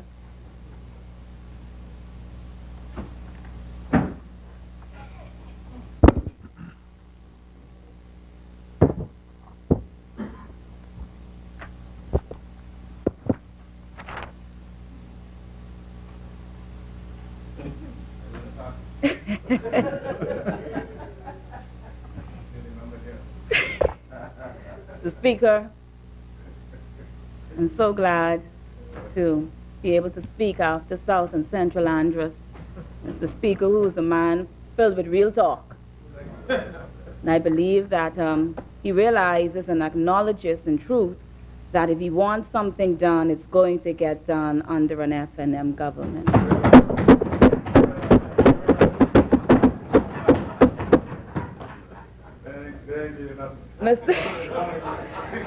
Mr. Speaker, I'm grateful to God once again for this second opportunity to make a contribution to the mid-year budget debate in this honorable House among honorable members. I'm thankful to the Bahamian people and particularly the good people of Seabreeze, constituents of Seabreeze who have and continue to repose confidence in me to serve as their member of Parliament. And indeed, Mr. Speaker, I'm also continuously grateful to the Honorable Prime Minister and Member for Killarney for his confidence in me to serve as a member of his cabinet. Mr. Speaker, as today is International Women's Day 2018, I would like to salute the matriarchs of our country who have pioneered the cause for women's empowerment and equality. And I wish to give special recognition to our women of rural communities, primarily women and girls, on our family islands who continue to build strong communities and families in remote areas of our archipelago. Mr. Speaker, at 8 p.m. tonight, ZNS will broadcast a documentary on rural women in commemoration of this year's theme. And I invite the entire Bahamas to tune in and give us your feedback through the Department of Gender and Family Affairs, Ministry of Social Services and Urban development. Mr. Speaker, women have come far, they've traveled wide, and we've come from a mighty long way. Mr. Speaker, I applaud the women of this country and around the world for what they have done to allow me to stand here and others on this International Women's Day. Mr. Speaker, one Robert H. scholar said, and I quote, "Tough times don't last, but tough people do." Mr. Speaker, quoting the good member for East Grand Bahama, my Deputy Prime Minister and Minister of Finance, from his budget communication 2017-2018 fiscal period, he said, and I quote, "The Bahamas was well on the way to financial ruin, and the economy was in dire straits. The state of the economy was very disheartening. Our future looked grim," end quote. Mr. Speaker, this F&M administration is coming up, like it or like it not, on the rough side of the mountain. And I don't believe God has brought us this far to leave us. Mr. Speaker, on the backdrop of what I term reckless governance, any reasonable thinking person would understand and appreciate, from the man on the street to the woman in the bank to the honorable members of this House, that the Progressive Liberal Party was not good then, and they are not good now. Mr. Speaker, we suffered under that administration not one, not two, not three, but 4 downgrades under that administration. And this had nothing to do with whether Standard and Poor's or Moody's believed their projections. This was nothing to do with belief. This was fact. 4 downgrades. Mr. Speaker, we suffered a downgrade trend under the PLP. Downgrades were trending under the PLP on Skype, it was trending on Facebook, and it was trending in every Snapchat group. When I remember the PLP, I remember downgrade. Mr. Speaker, whenever governments come in, you always try to give persons the benefit of the doubt, and governments, and so they started with an A. Let's say they started with an A. Let's say they came in and they won in great numbers, and we gave them an A when they started. Let's be fair. Mr. Speaker, notwithstanding that A, 4 downgrades, we gone from there, we went to B. The next report card went to C. Another report card went to D. And Mr. Speaker, they went straight down to E. Mr. Speaker, 4 opportunities, and they went to E for effort. Mr. Speaker, from all indications, the former government almost ruined our economy. And from the perspective of many, they made a mess of the financial services industry. And this government, notwithstanding the opposition's ongoing charade of smoke and mirrors and failed attempts to distract, will and is turning things around. We are turning things around, Mr. Speaker, and we are doing it rapidly. Mr. Speaker, I passed the Farrington Road area this morning. Roads are being paved. I passed the JFK or John F. Kennedy Drive roundabout yesterday, a huge Bahamian-made conch shell being erected to decorate the roundabout and improve our aesthetics. Mr. Speaker, talk is cheap, but money buys land. The Bahamian people can see under this government where the money is being spent in only 9 months. That is the clear difference, Mr. Speaker, between the F&M and the PLP. We deliver, they promise. Mr. Speaker, under the guidance of the member for Killarney and the work of the member for East Grand Bahama, the fact is that in year 1 thus far, no downgrade under an F&M administration. Under the former government, every year, downgrade, downgrade, downgrade. I was wondering when their teachable moments were going to turn into learning opportunities. Every year was another downgrade. And we still continue to say teachable moment. Another teachable moment. Mr. Speaker, we have streamlined our financial performance as we have committed. Reportedly, revenue collection is up by $25 million compared to last year up to December. New spending is down. The GFS deficit position has improved $92.3 million compared to last year. Mr. Speaker, this pre-national movement administration is transforming the fiscal, physical, social, economical, spiritual, educational, judicial, entrepreneurial, urban, over-the-hill, suburban, and rural landscape of our country. No question about it. And Mr. Speaker, we will continue to move up by the help of the Almighty God and support of His wonderful people. Mr. Speaker, this pre-national movement administration made a commitment to the Bahamian people that we would endeavor to improve the economy and provide opportunities for Bahamians to participate in and benefit from. Mr. Speaker, all my adult life it has been, from what I have seen, a mantra of the party that I serve to say what it means and do what it says. Delivery is our legacy. Mr. Speaker, while everyone may not understand everything, the Bahamian people can rest assured this pre-national movement administration will deliver a better Bahamas. It has been our legacy to leave it better than we found it, and we will not be leaving from these honorable halls as government anytime soon, from what I can see and from what I hear. In another quarter, they say, if you can't beat them, you might as well join them. The Speaker, we're going to get comfortable over here. Yes, yes. They might as well join us. You're going to fix it. South and Central Andros might as well come over while the going is good. Mr. Speaker, here we are midway through the fiscal period, and I am very optimistic that the country is headed in the right direction. The austerity measures instituted by the government at the beginning of this fiscal period have begun to pay off. Mr. Speaker, reality is the road is rough, the going gets tough, and sometimes the hills are hard to climb. But there is no doubt in my mind the Bahamas is coming up, and we will do so under a minister-led administration.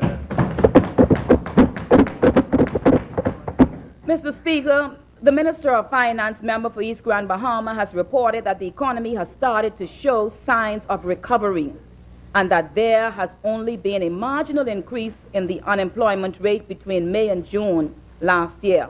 The forecast of future growth in the tourism sector and the renewed investor confidence gives rise for hope.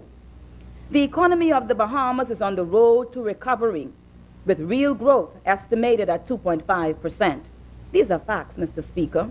Mr. Speaker, I am happy to report that my ministry is committed to doing its part to cutting the proverbial fat, reduce wastage, and streamline our spending. Mr. Speaker, notwithstanding the challenges associated with the measures taken by the government, the Ministry of Social Services and Urban Development is focused on providing quality service to and on behalf of the Bahamian people. We are streamlining our social services and urban renewal product to ensure that priority is given to those in need and the most vulnerable among us, including the disabled, senior citizens, the homeless, the mentally challenged, the widows, the fatherless, and the motherless. Mr. Speaker, the first months of 2017-2018 fiscal year has been productive in the Ministry of Social Services and Urban Development. We continue to provide all services, protection, and assistance as necessary. Mr. Speaker, it's very important to make this part clear. The only program in social services that has ceased to continue is the RISE program, which discontinued as a result of the date the program was set in the contract to conclude August 2017. By letter dated the 27th of July 2017, the Inter-American Development Bank wrote, and I quote, "The program experienced execution challenges and achieved limited results," end quote.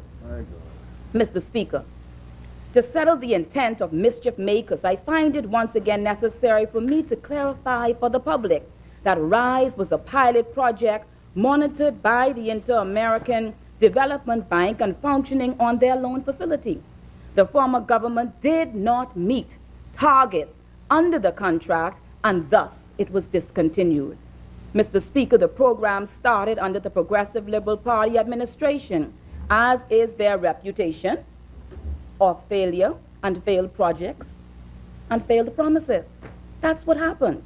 It is the RISE program that did not yield under that administration the intended fruits.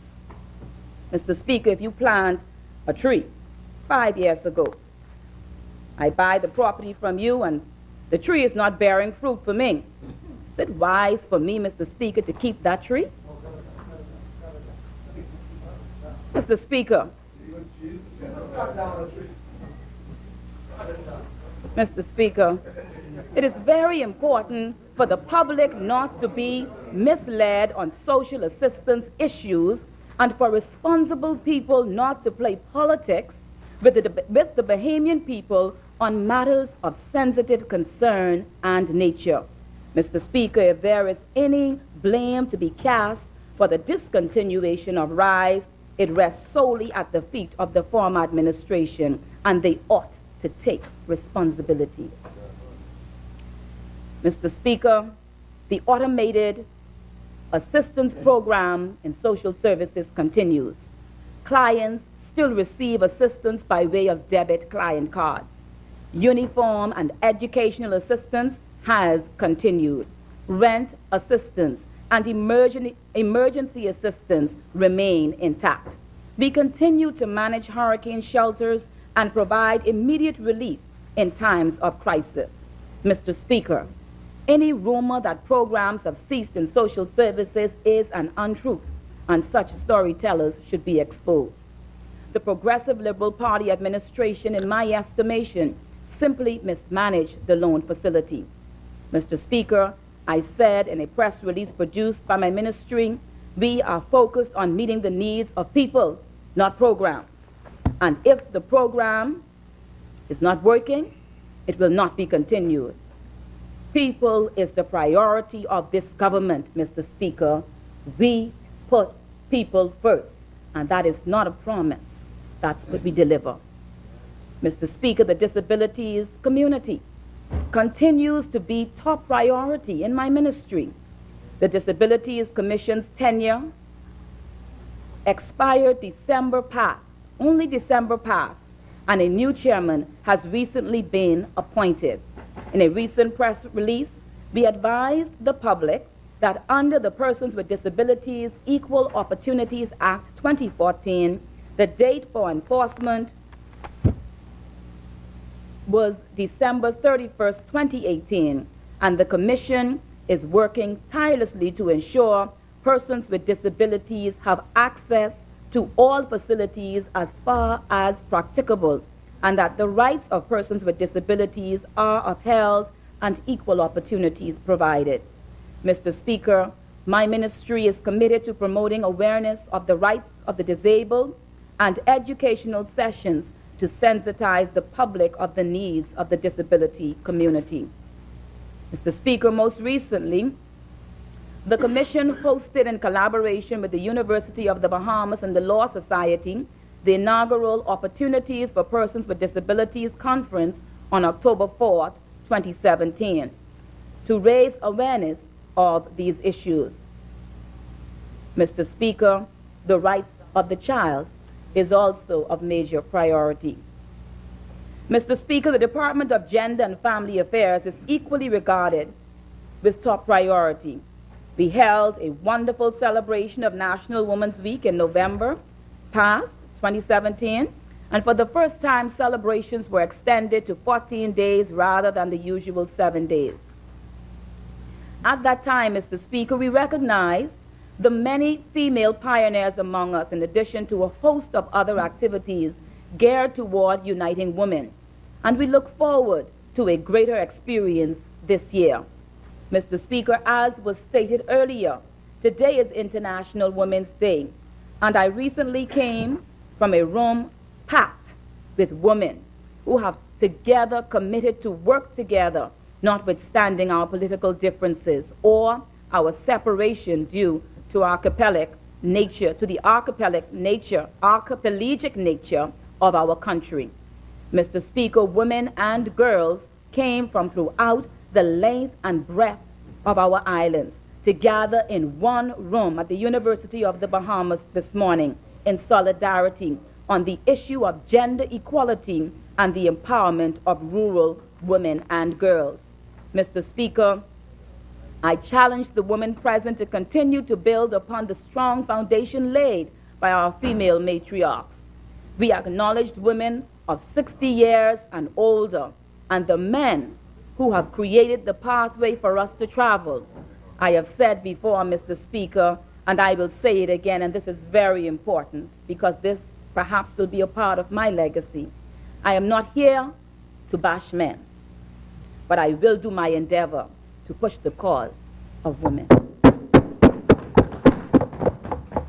Mr. Speaker, I commend the young girls, these young girls, Ms. Pearson, Ms. Saunders, and Ms. Ramming, who delivered powerful pieces on the role and journey of women.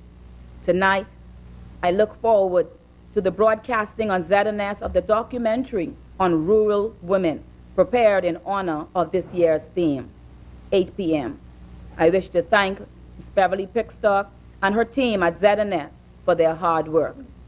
Mr. Speaker, Mr. Speaker, at today's Women's Empowerment Forum, hosted by the Department of Gender and Family Affairs at the University of the Bahamas, there was a strong showing of my fellow female parliamentarians, both of the lower house and the Senate. And for their support, I do thank them.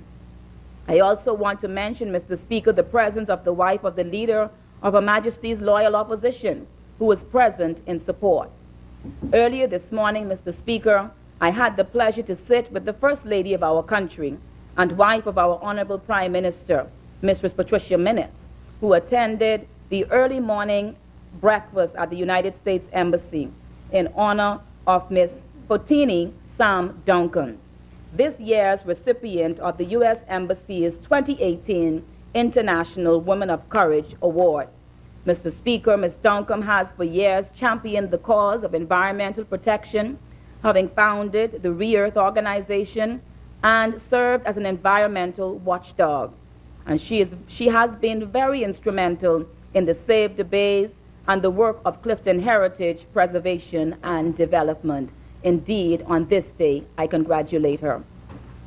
Mr. Speaker, on the topic of women, on this International Women's Day, I wish also to acknowledge the women who have personally inspired me in the person of my mother, Pastor Lorraine Russell, and the matriarch of my family, my grandmother, Mistress Effie Bullitt Evans of the Ferry Exuma. Mr. Speaker, the Ministry of Social Services and Urban Development is undergoing, in the first year of my term as minister, a restructuring and reorganization exercise.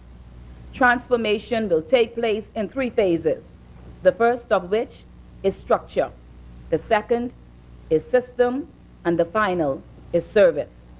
Our objective is to deliver excellence in service. Mr. Speaker, there is currently a rotation and devolution exercise taking place in social services so that our clients can have easier access to the social worker. We expect dramatic changes in attitude, appearance, and performance. Mr. Speaker, several great initiatives are happening in urban renewal. As a priority, we are reviewing draft legislation to give the program legislative teeth. Rebranding the centers in terms of appearance and philosophy, and simply enhancing what we have found. Mr. Speaker, it will be remiss of me to say that I found nothing in urban renewal.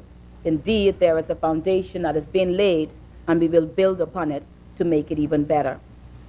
Mr. Speaker, while social services focuses on the delivery of social assistance to ensure that persons attain and maintain an acceptable standard of living throughout the Commonwealth, hear the distinction. Urban renewal provides programs that empower persons primarily in the inner city and over-the-hill communities, targeting the marginalized and disenfranchised. I think I ought to just sort of read that again. Mr. Speaker, while social services focuses on the delivery of social assistance to ensure that persons attain and maintain an acceptable standard of living throughout the Commonwealth, urban renewal provides programs that empower persons, primarily in the inner city and over-the-hill communities, targeting the marginalized and disenfranchised. A special feature of the program is also to enhance the immediate environment of urban communities so that the physical upliftment coincides with the community development. Mr. Speaker, under this new brand, One Urban, One Bahamas. Mr. Speaker, under this new brand, I did not say Urban Renewal 3.0. I said under this new brand, One Urban, One Bahamas, centers have been or is being established in all islands throughout the Commonwealth where there is a need to empower and provide the social assistance product of programs for personal development and empowerment. To ensure that Grand Bahama and the Family Islands are afforded equal access and opportunities to urban programs and products, 2 deputy directors have been appointed. This government, Mr. Speaker, is focused on building One Bahamas. Mr. Speaker, the government has hired qualified center managers and support staff to manage the centers to allow the police to focus on their role of community policing in the communities through the centers, and for social workers to focus on client assessments and counseling. Mr. Speaker, the interagency component of urban renewal is essential and integral to programs and products offered by urban renewal as we seek to function in the inner cities and bring services to our brothers and sisters in depressed communities. Mr. Speaker, one division within urban renewal is the small homes unit. Mr. Speaker, I wish to commend that unit and the team. Since becoming functional in October of last year, they have already completed nearly 100 homes in need of minor roof repairs under the signature Minor Roof Repair Project. Mr. Speaker, this program was extended not only to urban constituencies, but to all communities in need. And Mr. Speaker, I can see why I have received calls from near and far, pleading to ensure that the urban renewal program remains vibrant and strong. Mr. Speaker, urban renewal and development is world-renowned. It has a built-in apolitical approach to community building, and such programs have received great recognition world around as essential for the development of heritage communities and areas with high population density. Mr. Speaker, we are leading the way on community program development through urban renewal, and thus we are strengthening the after-school program to focus on national examination assistance. We are continuing our partnerships with the LJM Maritime School and the Atlantic College and other tertiary providers to provide opportunities for persons who may not otherwise be afforded opportunities to be empowered. I wish to commend the over 40 students who graduated with their maritime certificates during the maritime graduation October past, and the over 75 students who received their GED or General Equivalency Diploma certificates as a result of the Second Chance educational program financed by Urban Renewal and facilitated by Atlantic College. Mr. Speaker, this program is for individuals, designed for individuals who did not complete high school. These individuals were given the opportunity to undergo a one-year course to receive their certificates. Mr. Speaker, I watched persons 40, 50, and even about 60 who was not able, for whatever the reason, to complete their education and receive a certificate, Mr. Speaker, with tears in their eye, with happy hearts and with joyful families, Mr. Speaker, they stood with their diploma in their hand. Mr. Speaker, that is what urban renewal is all about, empowerment.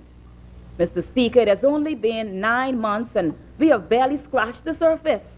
We are looking into reviving the backyard farming initiative through urban renewal and launching the Urban Cadet Corps to capture our adolescents during the difficult period of peer pressure and them building their identity and discipline and self-esteem. Mr. Speaker, the Department of Rehabilitative Welfare Services has turned its focus on strengthening our resources to better provide for family planning and juvenile assistance, in addition to effective rehabilitation programs for ex-offenders. Mr. Speaker, of a major concern is the need for spent offenses to be removed from an individual's record where they have paid their dues to society and have moved on to live productive lives. Mr. Speaker, too many of our young people are falling through the cracks because they are being denied opportunities by a system that is antiquated and not sufficiently proactive and progressive. Mr. Speaker, ageism, discrimination against one because of their age. In particular, I'll just say seniors for now because young people are discriminated against as well. But ageism cannot and should not be tolerated, and thus the Senior Citizens Division of Social Services will partner with Urban Renewal to ensure our retirees who can yet make a contribution have opportunities for gainful employment and that the rights of older persons are recognized by family members and that they are protected. Mr. Speaker, senior citizens matter. Mr. Speaker, as a result of the audit report of 2014 and 2015 for both urban renewal and social services, there is a critical need for a compliance unit by which we can ensure proper procurement and compliance procedures and processes are being adhered to.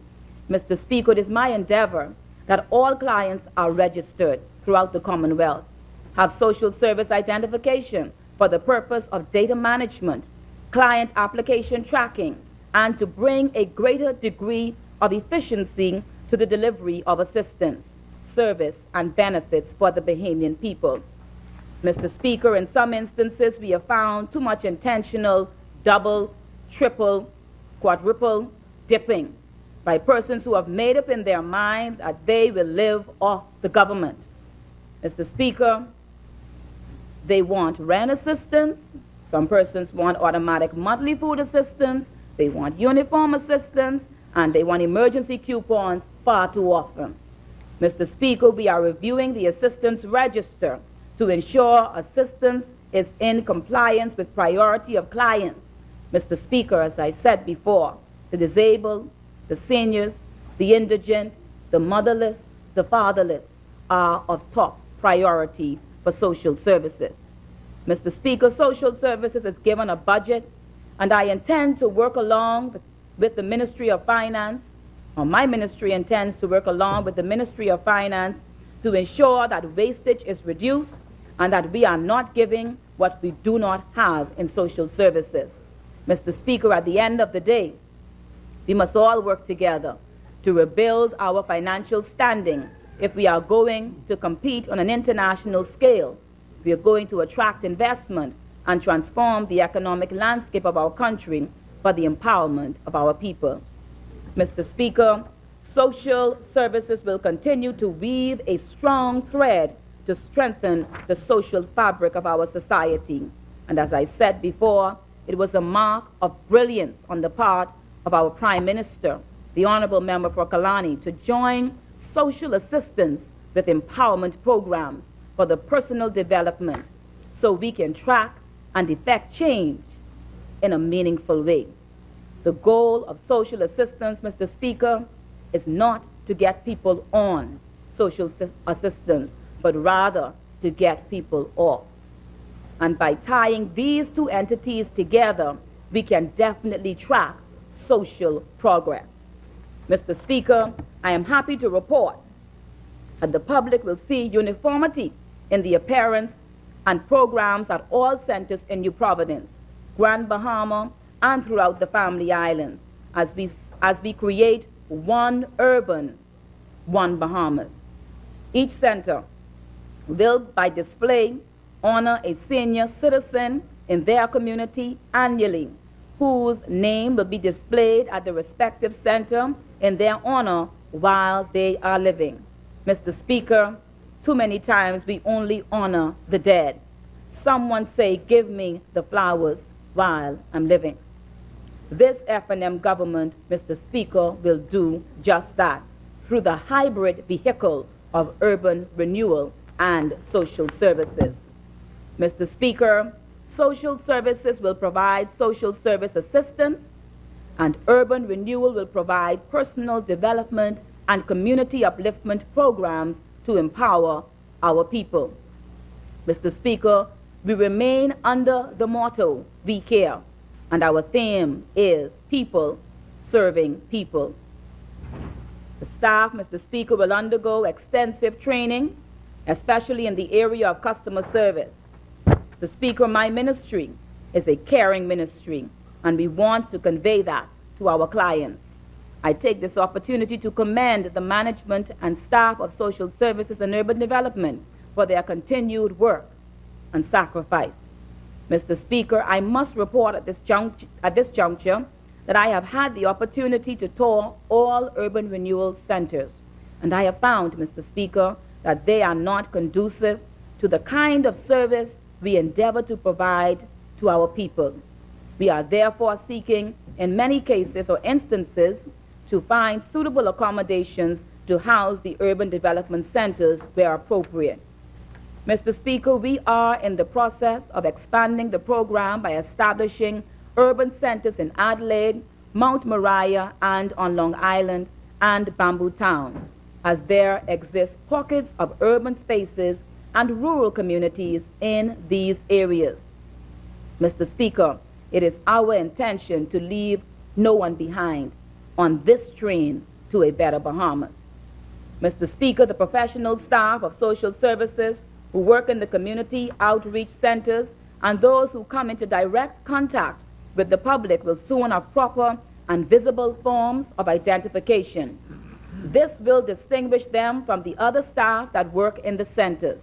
When the public presents to a center for help or assistance, they want to know that they are speaking with a person who can assist them. My social worker, as they are affectionately called, they will know. Mr. Speaker, in all the outreach centers will be placed traditional suggestion comment kiosks. They are being built now. The public will have the opportunity to evaluate the service received at the centers on a consistent basis and leave their comments. This, in turn, will help us in our efforts to give them, or to give the Bahamian people and all of our clients quality service and affords for a greater level of transparency. Mr. Speaker, only our compliance unit officers or representatives will have access to these comment cards and will be charged to inquire where there are legitimate complaints. With the changes that are underway in my ministry and the efforts to streamline expenditure, Mr. Speaker, I am hopeful that we will end this year strong. Mr. Speaker, I support the presentation of the mid-year budget and look forward to improved fiscal management in the months and years ahead. Mr. Speaker, we are coming up on the rough side of the mountain, but with the help of the Almighty God and under the guidance of an F&M administration led by the Honorable Dr. Hubert Minnis, we will all, even the naysayers and the mischief makers, we will all make it in to a better Bahamas. Mr. Speaker, this mid-year report demonstrates an upward trajectory for the Bahamas and the Bahamian people. And Mr. Speaker, Seabreeze commends this government's performance thus far.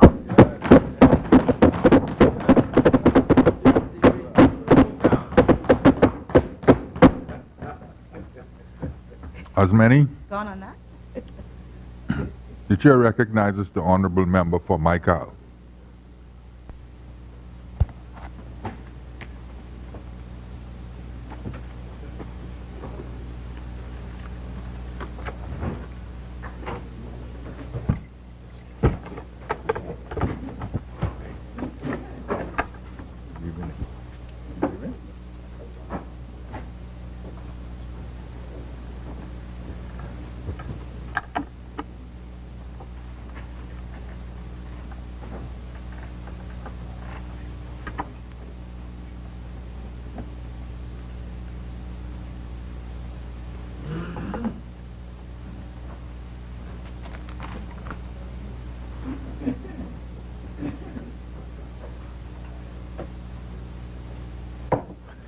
As many, the chair recognizes the member for Mike Kong. Thank you, Mr. Deputy Speaker. Mr. Speaker, I rise to make my contribution to the mid-year budget communication. But before I do, I want to thank the Almighty God for bringing me back safely to this honorable place. It's not how good I have been, but it's His grace and love for me. Mr. Speaker, I shall also like to thank the resilient people of the Michael constituency who have given me the honor and privilege to be their voice in this honorable place. Mr. Speaker, last weekend, tragedy hit the island of Auckland. Two men, Terrence Bullitt of Delectable Bay and Derek Colley of Lovely Bay, were traveling from Samana Key, where many of the fishermen and others go to fish and harvest the gorilla bag. I was advised that on the way back, because of rough seas and high waves, they were unable to continue to Lovely Bay, so they divert to Cricket Island. However, the boat engine ran out of fuel and their boat capsized due to the large sea waves. Mr. Terrence Bullitt was able to swim ashore, but Mr. Derek Colley is still missing. I have spoken with the family and given my sympathy and that of the government. Mr. Speaker, the administrator, police officials, and the community have done their best in the search efforts to locate Mr. Colley. Mr. Speaker, I am convinced that the country is headed in the right direction under the leadership of the Honorable Member of Kalani, Dr. Hubert A. Minnis. I want to thank him for giving me the opportunity to serve his government. I assure him that I will serve to the best of my ability, and that with honesty and transparency. I am not afraid to make decisions and to do what is right. Mr. Speaker, the truth is no government will be able to please all of its people, but you must do the best for as many people as you can. Mr. Speaker, I believe that there is hope, and this nation's economy is going to experience further strengthening, no matter how small it seems now. Mr. Speaker, we must continue to do all that's in our power to increase the confidence of the best investors to come to our country. Yet at the same time, Mr. Speaker, we must do what we can to cause the Bahamian investors, and we must do what we can to cause the Bahamians to invest and feel confident to invest at home. They too must continue to receive the red carpet. Mr. Speaker, as I stated, I am convinced that we are headed in the right direction. The Honorable Minister of Finance has his compass set on economic recovery and no doubt a balanced budget. So like Brother Paul of the Bible, all he and the government have to do is forget the naysayers and the distractors. Remain focused and press for the prize of economic recovery, a balanced budget, jobs, and a better life for every Bahamian. Mr. Speaker, I share the view that we need a Fiscal Reporting Act. However, this act may not completely prevent the government from doing what it needs to if there's an emergency, and it can be justified if there is a need for loans, etc. Mr. Speaker, the Michael constituency have to be a part of this economic recovery, the jobs, and those who experience a better way of life. We're not asking for much. We just want what belongs to us. Mr. Speaker, there must be some or greater focus on the family islands. I must say again, there must be some or greater focus on the family islands in the southeastern Bahamas. No, we are not behind God's back. For those who think we are too far south, just think of some of the nations that are further than we are. Mr. Speaker, the people in the Michael constituency are resilient, and they want their contributions, and they want to make their contributions to the growth and development of this nation, but they must be given the chance. Mr. Speaker, last year, I led a delegation of professionals in the Michael constituency.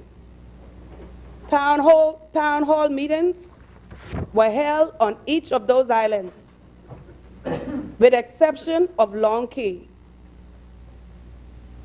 We looked at land on each of the islands for business and development.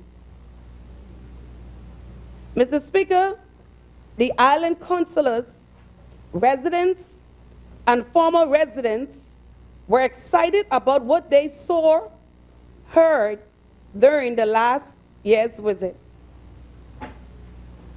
Mr. Speaker, Megona is a wonderful place, and many of the residents and business owners from there want the best for their islands. As a matter of fact, I met with several of the leading business persons from Megona on Friday, March 2nd at Cousin McPhee Cathedral. The meeting was most rewarding. Meetings like these would be held with business persons from the other islands as well to encourage them to return to the various islands and make investments. But we need the help of the government with the granting of lands and other incentives. Mr. Speaker, Megona, like the other islands, is still in need. They have not yet fully recovered from the recent hurricane that hit the southeast in Bahamas. Mr. Speaker, Magona is in urgent need of works to its airport. In particular, its terminal building. When it rains, there's no way to go. The harbor in Pirates Well, where the mailboat comes in, is in urgent need of drenching. I have been advised if the weather is bad, the mailboat cannot come in to deliver much needed food and other items for the residents. This calls for urgent attention. And then there is the harbor in Abraham's Bay that the resident feels if it's drenched, cruise ships, etc., can have access, that they can enhance their revenue. Mr. Speaker, there are other repairs needed to the government buildings, etc., but the terminal building and the dock needs urgent attention. Mr. Speaker, Inagua, while it may not have as much problems as the other islands, there are still many residents who need assistance from the last hurricane. The roof of the terminal building at Inagua Airport is in dire need of repair. There are other government buildings, along with the police station, that require immediate attention. Mr. Speaker, Inagua is waiting with anticipation for the new school that was promised. We are looking forward to that. I am sure the minister responsible That's why he's sitting here. will see to it that we get our new school on behalf of the people of Inagua. We want to thank the Honorable Minister of Works and Education In advance. in advance.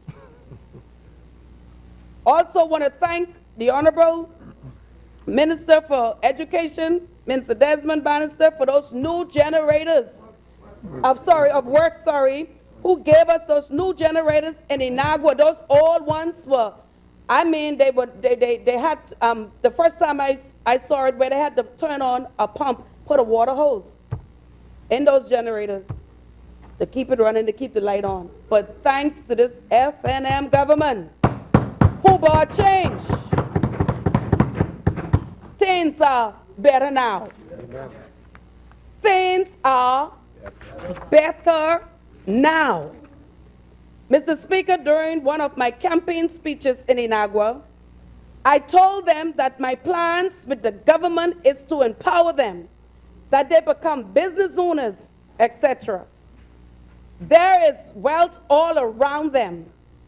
The seashell along the seashore, for example, can be used to create jewelry, etc. Mr. Speaker, there's something unique about each island in the Maikal constituency. And this government and I can help our people capitalize on that uniqueness and help them empower themselves, making them more productive. Mr. Speaker, this nation is headed in the right direction. Absolutely. Absolutely. There are some economic bumps on the road to recovery. But like Apostle Paul said in Philippians chapter 3, brethren, I count not myself to have apprehended, but this one thing I do forget, Rest. those things which are behind, On. I'm forgetting those things which are behind, and I press. Rest. This government is on the road to economic recovery. Can the church say amen? But we will get there. In spite of the setbacks, we will get there sooner than later.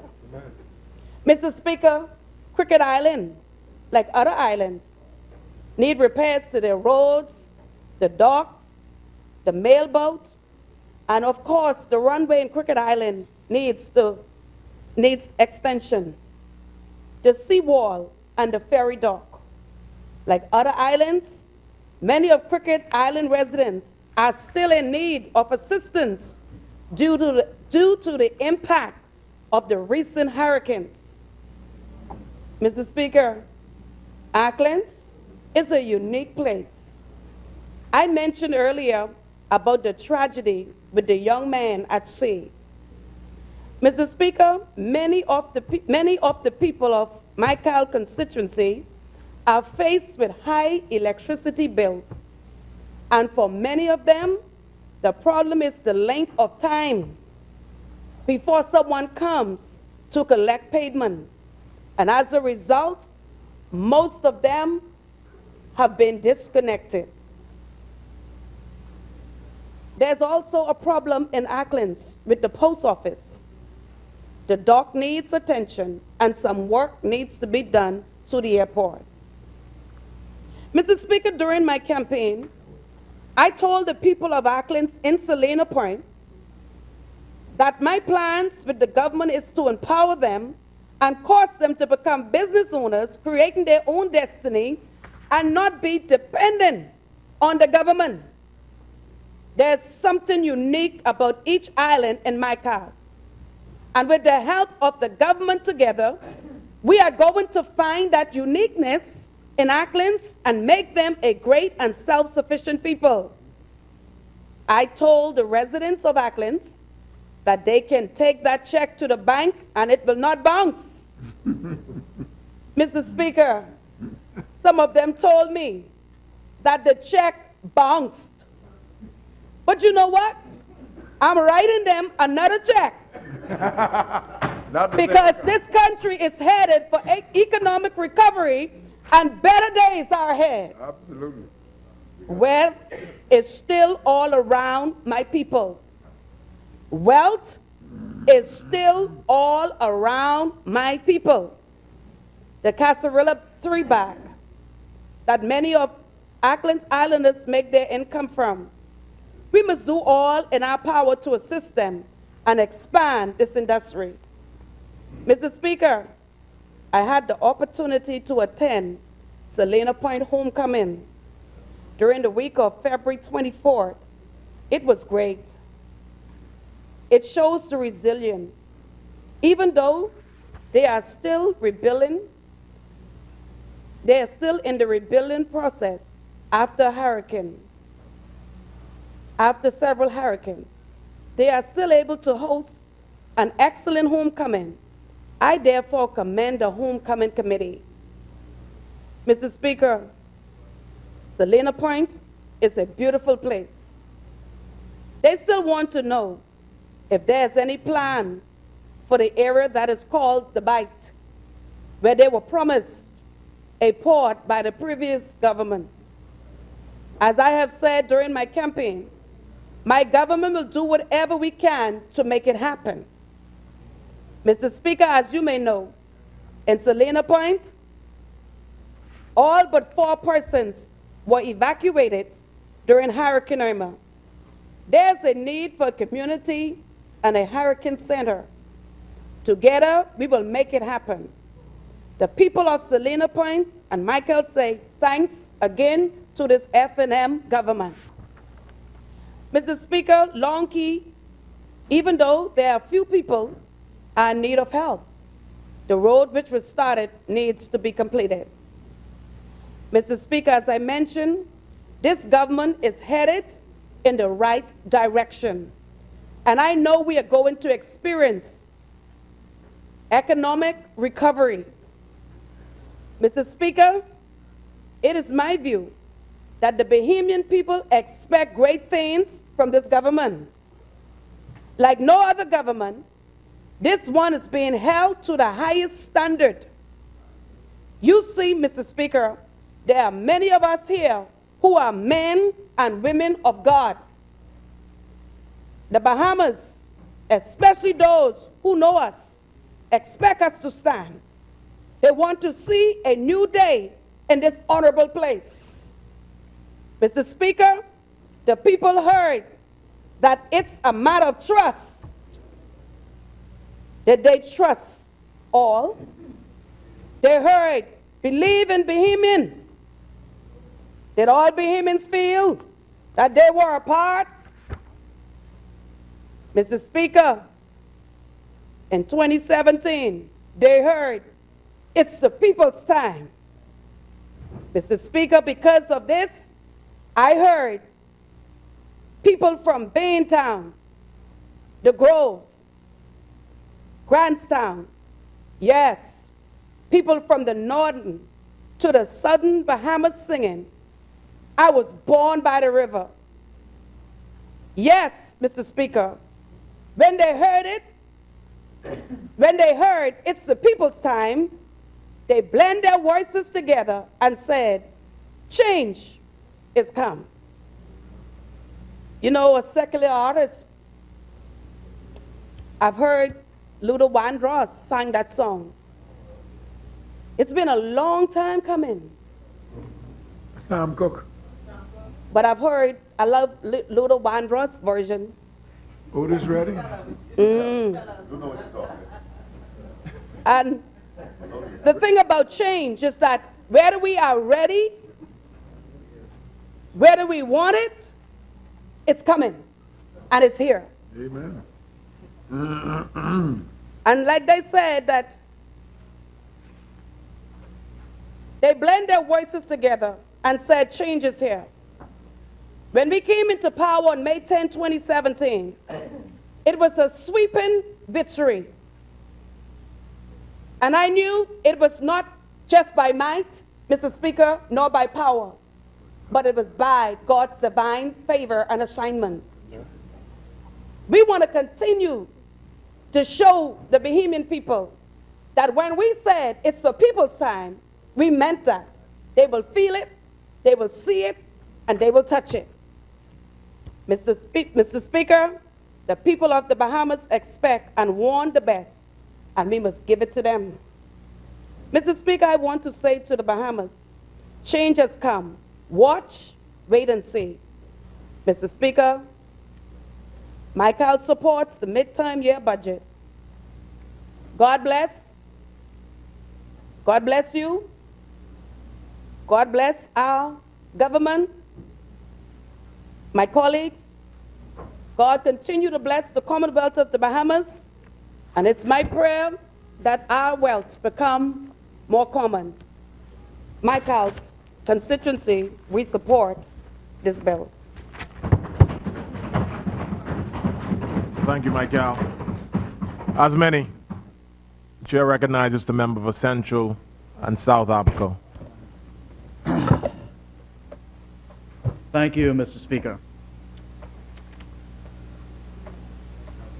Mr. Speaker, I rise as I always do on behalf of the good and industrious people of Central and South Abaco, whom I have the privilege of serving both in and outside of this honored house. Mr. Speaker, before I turn to the wider issue of the budget and the economic situation, I must ask your indulgence to briefly speak on a few matters as it pertains to my constituency. Mr. Speaker, this past Sunday morning, there was a fire that broke out in a community commonly known as the Mud within Central Abaco.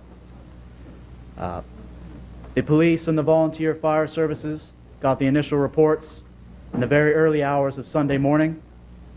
They responded and were on the scene quickly and spent several hours containing and fighting the blaze. I would be absolutely remiss if I went any further without expressing my sincere and very heartfelt thanks to the volunteer fire services, to members of the Royal Bahamas Police Force, the Royal Bahamas Defense Force, the Department of Social Services, the Red Cross, and both Alive and BTC in their efforts during the fire and assisting in the relief efforts and the aftermath. I would like to sincerely and publicly thank and commend them. They are much, much appreciated. Mr. Speaker, we were very fortunate, both within this fire and the blaze that broke out just under 6 weeks ago in the same community, that not only were no lives lost, but there were no major injuries reported. Mr. Speaker, we were very lucky, but we will not always be so lucky. Both the Prime Minister, the member for Killarney, and my colleague, the member for North Abaco, have spoken about the policy directives as it pertains to sites of illegal construction and otherwise known as shanty towns. And I think it's important to acknowledge that these are issues of collective responsibility. They are issues of collective responsibility, Mr. Speaker. By trying to cast blame at any specific individual, agencies, groups, we are not being progressive in the actions we need to take.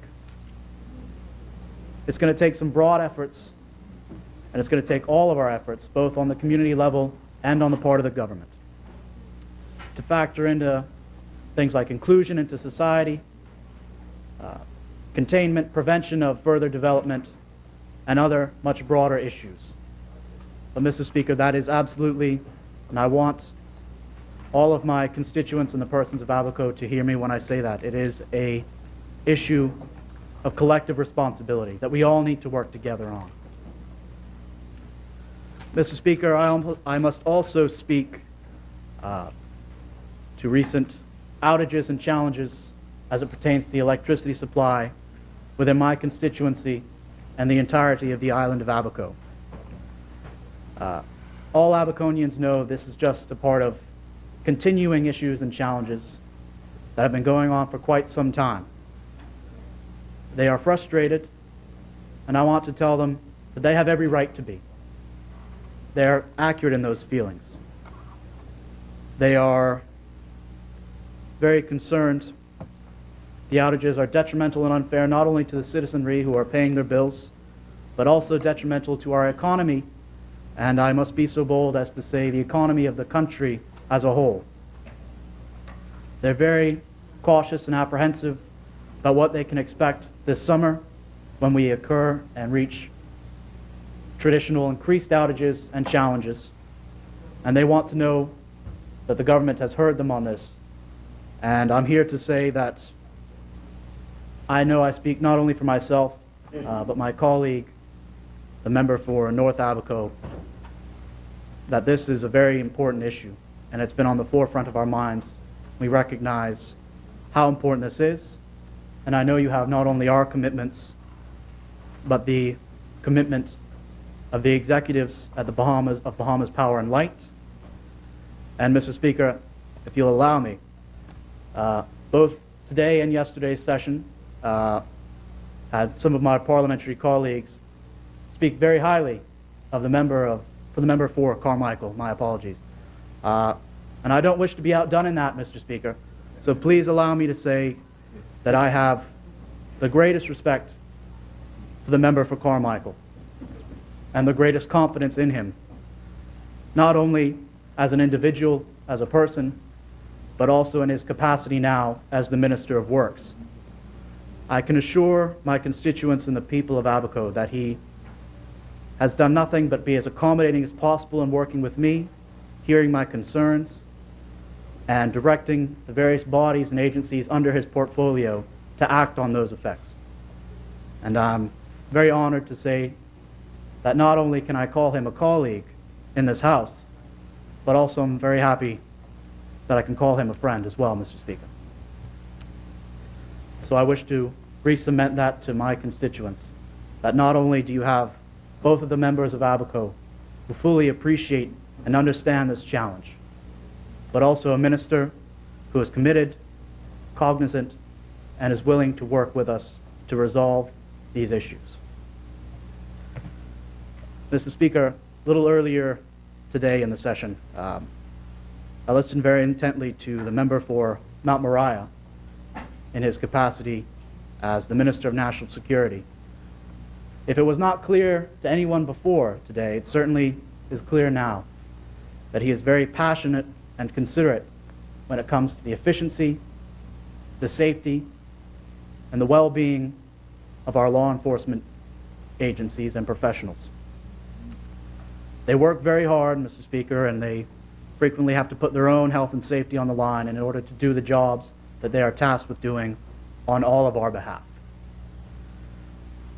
Like the member for Mount Moriah, I too care deeply and respect all of our uniformed law enforcement agencies, inclusive of members of the Royal Bahamas Police Force, Royal Bahamas Defense Force, customs officers, immigration officers, etc., etc. And I can tell you, just like all across the length and breadth of this country, in Abaco, these individuals are doing the best of their ability with sometimes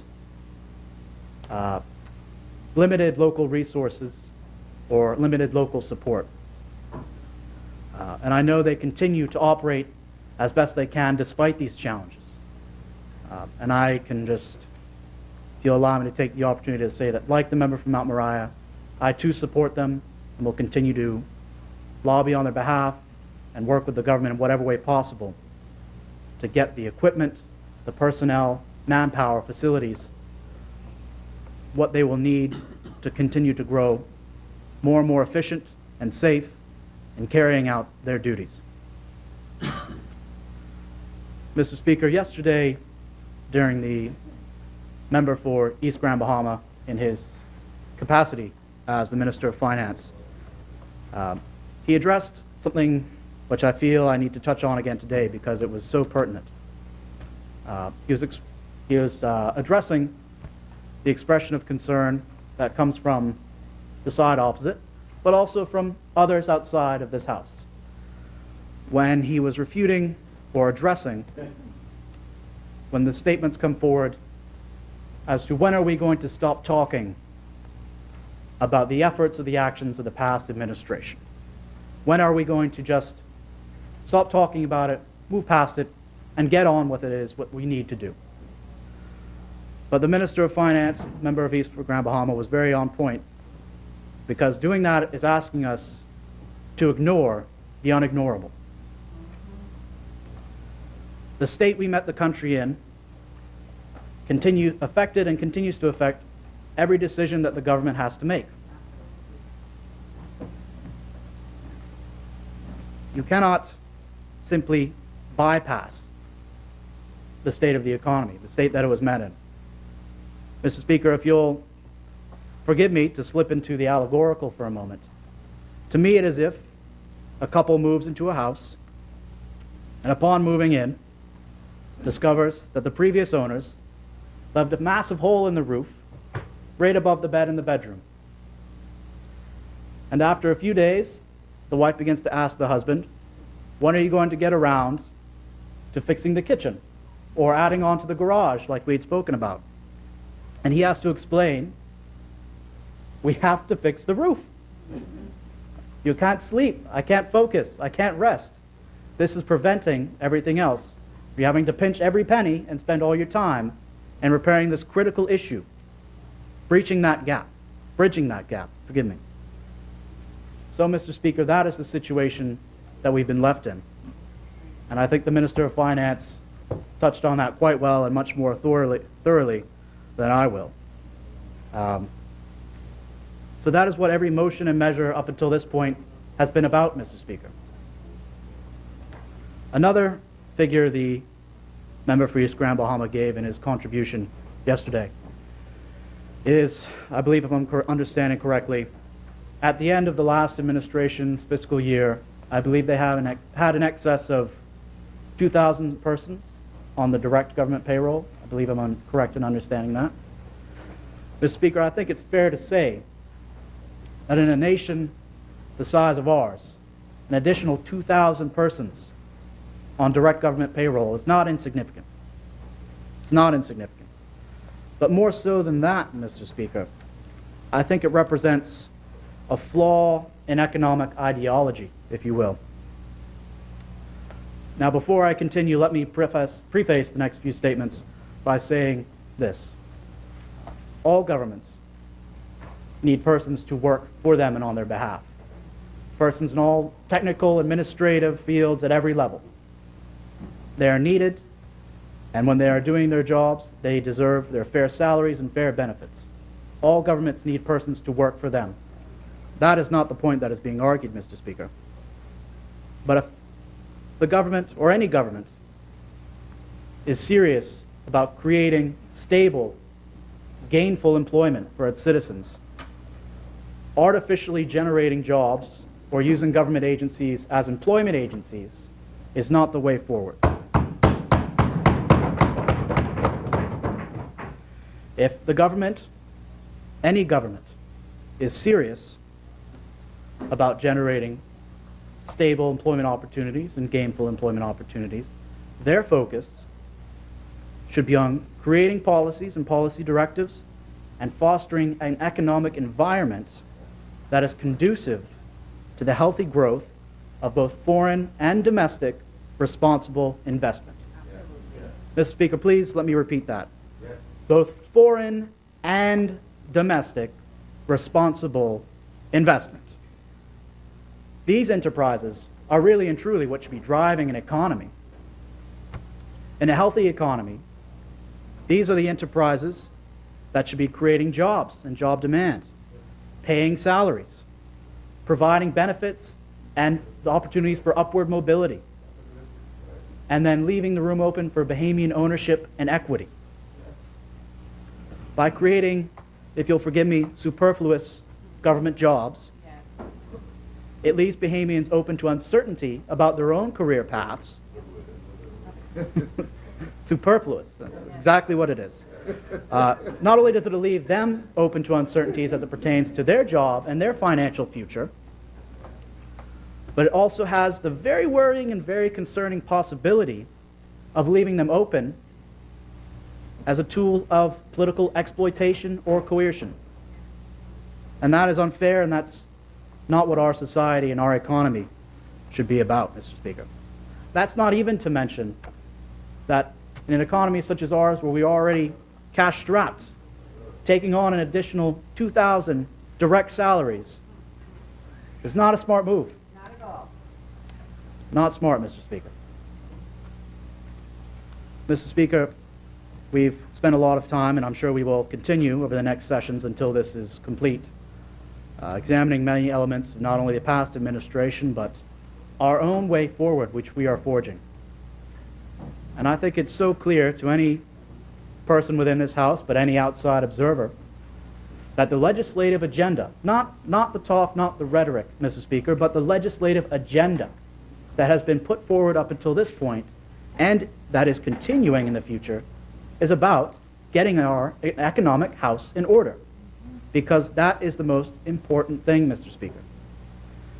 If we cannot build our credibility and our stability as far as meeting the government's requirements, not to mention our own future goals that we hope to establish, are going to get increasingly more and more difficult. That is why it's taking precedence. That's why it's taking priority. It's about getting our economic house in order, Mr. Speaker. This government, led quite capably and honorably by the Prime Minister, the member for Killarney, has recognized that, of course, which is why we have seen the bills and the policies put forward up until this point today, Mr. Speaker, and that will continue. And I'm very happy to be a part of that. And I know this administration recognizes that sometimes the right thing to do is a difficult thing to do, but it is the right thing to do. So, Mr. Speaker, I thank you for indulging me. I must say that, once again, that we are pushing forward, plowing forward. Central and South Abaco supports this administration and this mid-year budget. May God bless you, Mr. Speaker. May God bless all my colleagues. And may God bless the Commonwealth of Bahamas. Thank you, Mr. Speaker.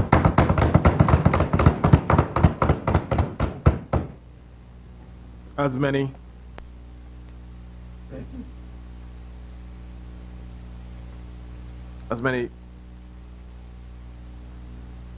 the chair recognizes the honorable member for Elizabeth.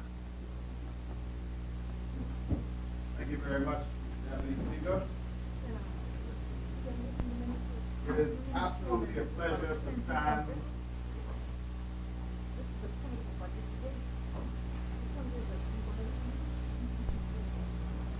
The chair recognizes the member for Elizabeth. Order, order. The chair is recognizing the member for Elizabeth. Thank you, Mr. Deputy Speaker. I rise on behalf of the wonderful people of Elizabeth to report to the country on the progressive work that is being done by the hardworking staff at the Ministry of Health, at the Department of Public Health, and the institutions under the Public Hospitals Authority. It's been 10 months, Mr. Deputy Speaker, and I can still count it a privilege to have been asked by the Prime Minister, the member for Kalani, Dr. the Honorable Hubert Minnis, to serve as the Minister of Health, with responsibility for the delivery of health care throughout the archipelago, and to work with the talented and dedicated staff from the Ministry of Health, from the Department of Public Health, the PHA, and also the National Health Insurance Authority. There is no question that our health agenda is ambitious. There is no question, Mr. Deputy Speaker, that we have phenomenal challenges. And what we have tried to do is to be honest, to be direct, and to be straight with the Bahamian people. We're not prettying it up, we're telling it like it is. But make no bones about it, Mr. Deputy Speaker. We understand that every Bahamian, from Inagua to Acklands, Crooked Island, Miguana, Ragged Island, Long Island, San Salvador, Cat Island, Eleuthera, Exuma, Andros, the Berry Islands, Abaco, Bimini, Grand Bahama, and New Providence are all entitled to the best health care that we can afford and of which we are going to deliver.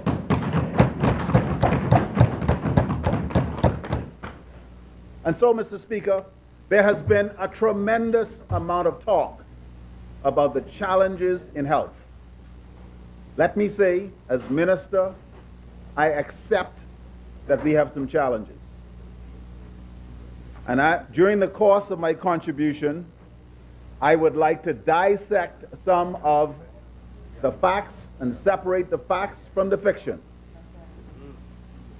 For the 2017-2018 fiscal period, the Ministry of Health received 11.5% of the national budget. That's $307,596,885, and I imagine a couple of cents. Of this amount, 48.7 million went to the Ministry of Health. $5 million went to the Department of Public Health, and we're going to come back to that number again. $215,843,475 for the Public Hospitals Authority, and $40 million was set aside for the first time by any government of the Bahamas for national health insurance. I wish to report that during the first 6 months of the fiscal year, the Department of Public Health has spent $2,466,000, or 84% of the funds released. That's 49.3% of its total budget allocation. For the Public Hospitals Authority, we have spent $90.3 million, or 96% of the funds released, which works out to 41.8% of the total budget allocation. And the National Health Insurance Administration has committed $14.15 million, or 68.9% of the budget for that period, 35.4% of its total budget allocation. Now, we are going to discuss that in greater length later on. I want to highlight, Mr. Deputy Speaker, that the Department of Public Health receives 1.6% of the overall health budget to operate and deliver services in 92 community clinics across the archipelago. This is an untenable situation. There are 8 main areas that we have identified, and today, Mr. Speaker, I shall attempt to spend some time on each of those to provide an update to the Bahamian people and to this honorable House on each of these areas. These areas include fiscal health, efficiencies, and sustainability, infrastructure, health policy and legislation, health system strengthening and governance, equitable delivery of quality care, human resources for health, technology and communications and programs, and that should cover the 8 categories. Mr. Speaker, the first order of business, and I'm going to tackle this on several occasions in my contribution, was to attend to the fiscal health, efficiencies, and sustainability. In my May contribution, I would have pointed, in the budget contribution, I would have pointed to the status of a number of unpaid bills left by the prior administration. We had vendors for drugs, vaccines, bills related to dialysis, chemo and radiation therapy. We had salaries for nurses, physicians, and other categories of staff that were owed and not paid. During this fiscal period, Mr. Deputy Speaker, we encountered an urgent situation where the Public Hospital Authority bills were unpaid, and we required $10 million from the National Health Insurance budget in order to ensure that the public's health could be maintained through the Public Hospital Authority. So we sought the emergency use of National Health Insurance funds in order to keep services available in the Public Hospital Authority. Now you may wonder, how did we get into this state? What is interesting, and I would have mentioned previously, that in the lead up to the 2017 general election, the Public Hospital Authority was given the task of managing a number of capital projects unrelated to the remit and mandate of the Public Hospital Authority. These included renovations at the Abaco Mini Hospital, $709,000. Renovations at the Ackland's Salina Point Clinic for $386,000, of which $63,000 had been paid. And as at December 31st, 2017, the Public Hospital Authority still owed $322,661. I could go on and name all of them, Mr. Deputy Speaker, but a number of members of Parliament would have been contacting me to ask me about the status of renovations. The member for Mangrove Key, South and Central Andros is not with us this afternoon. But the Public Hospital Authority would have been saddled with a contract to a David H. Roll Construction for the public clinic in Mangrove Key, contract of $2.3 million, a payment of $390,514.05 was made, and as of December 13, 2017, the PHA had an outstanding debt still of $1.916 million. The architectural fees had a residual amount of $173,910 still owed, for a total in Mangrove Key of $2.09 million. When we go to Nicholstown, to Andrew Roll Construction and Goodwin Cargill and Associates, a total of $2.154 million owed as of December 31st, 2017. Again, Mr. Speaker, bear in mind that the Public Hospital Authority has carriage for the Princess Margaret Hospital, the Rand Memorial Hospital, the Sandilands Rehabilitation Hospital, all of the public health clinics in Grand Bahama, what used to be called the Bahamas National Drug Agency, and the Emergency Medical Services. Where Mangrove Key Clinic, Nicholstown Clinic, now this one is interesting. This is the Smiths Bay Clinic in Cat Island. The Smiths Bay Clinic in Cat Island, and Cat Island does not come under the Public Hospitals Authority. However, in a cabinet conclusion that I would have mentioned at the previous presentation, the Smiths Bay Clinic, one of 3 clinics to be built in Cat Island, was convened Fred Brown and Sons Construction for a total cost of $6.631 million. How much people live down?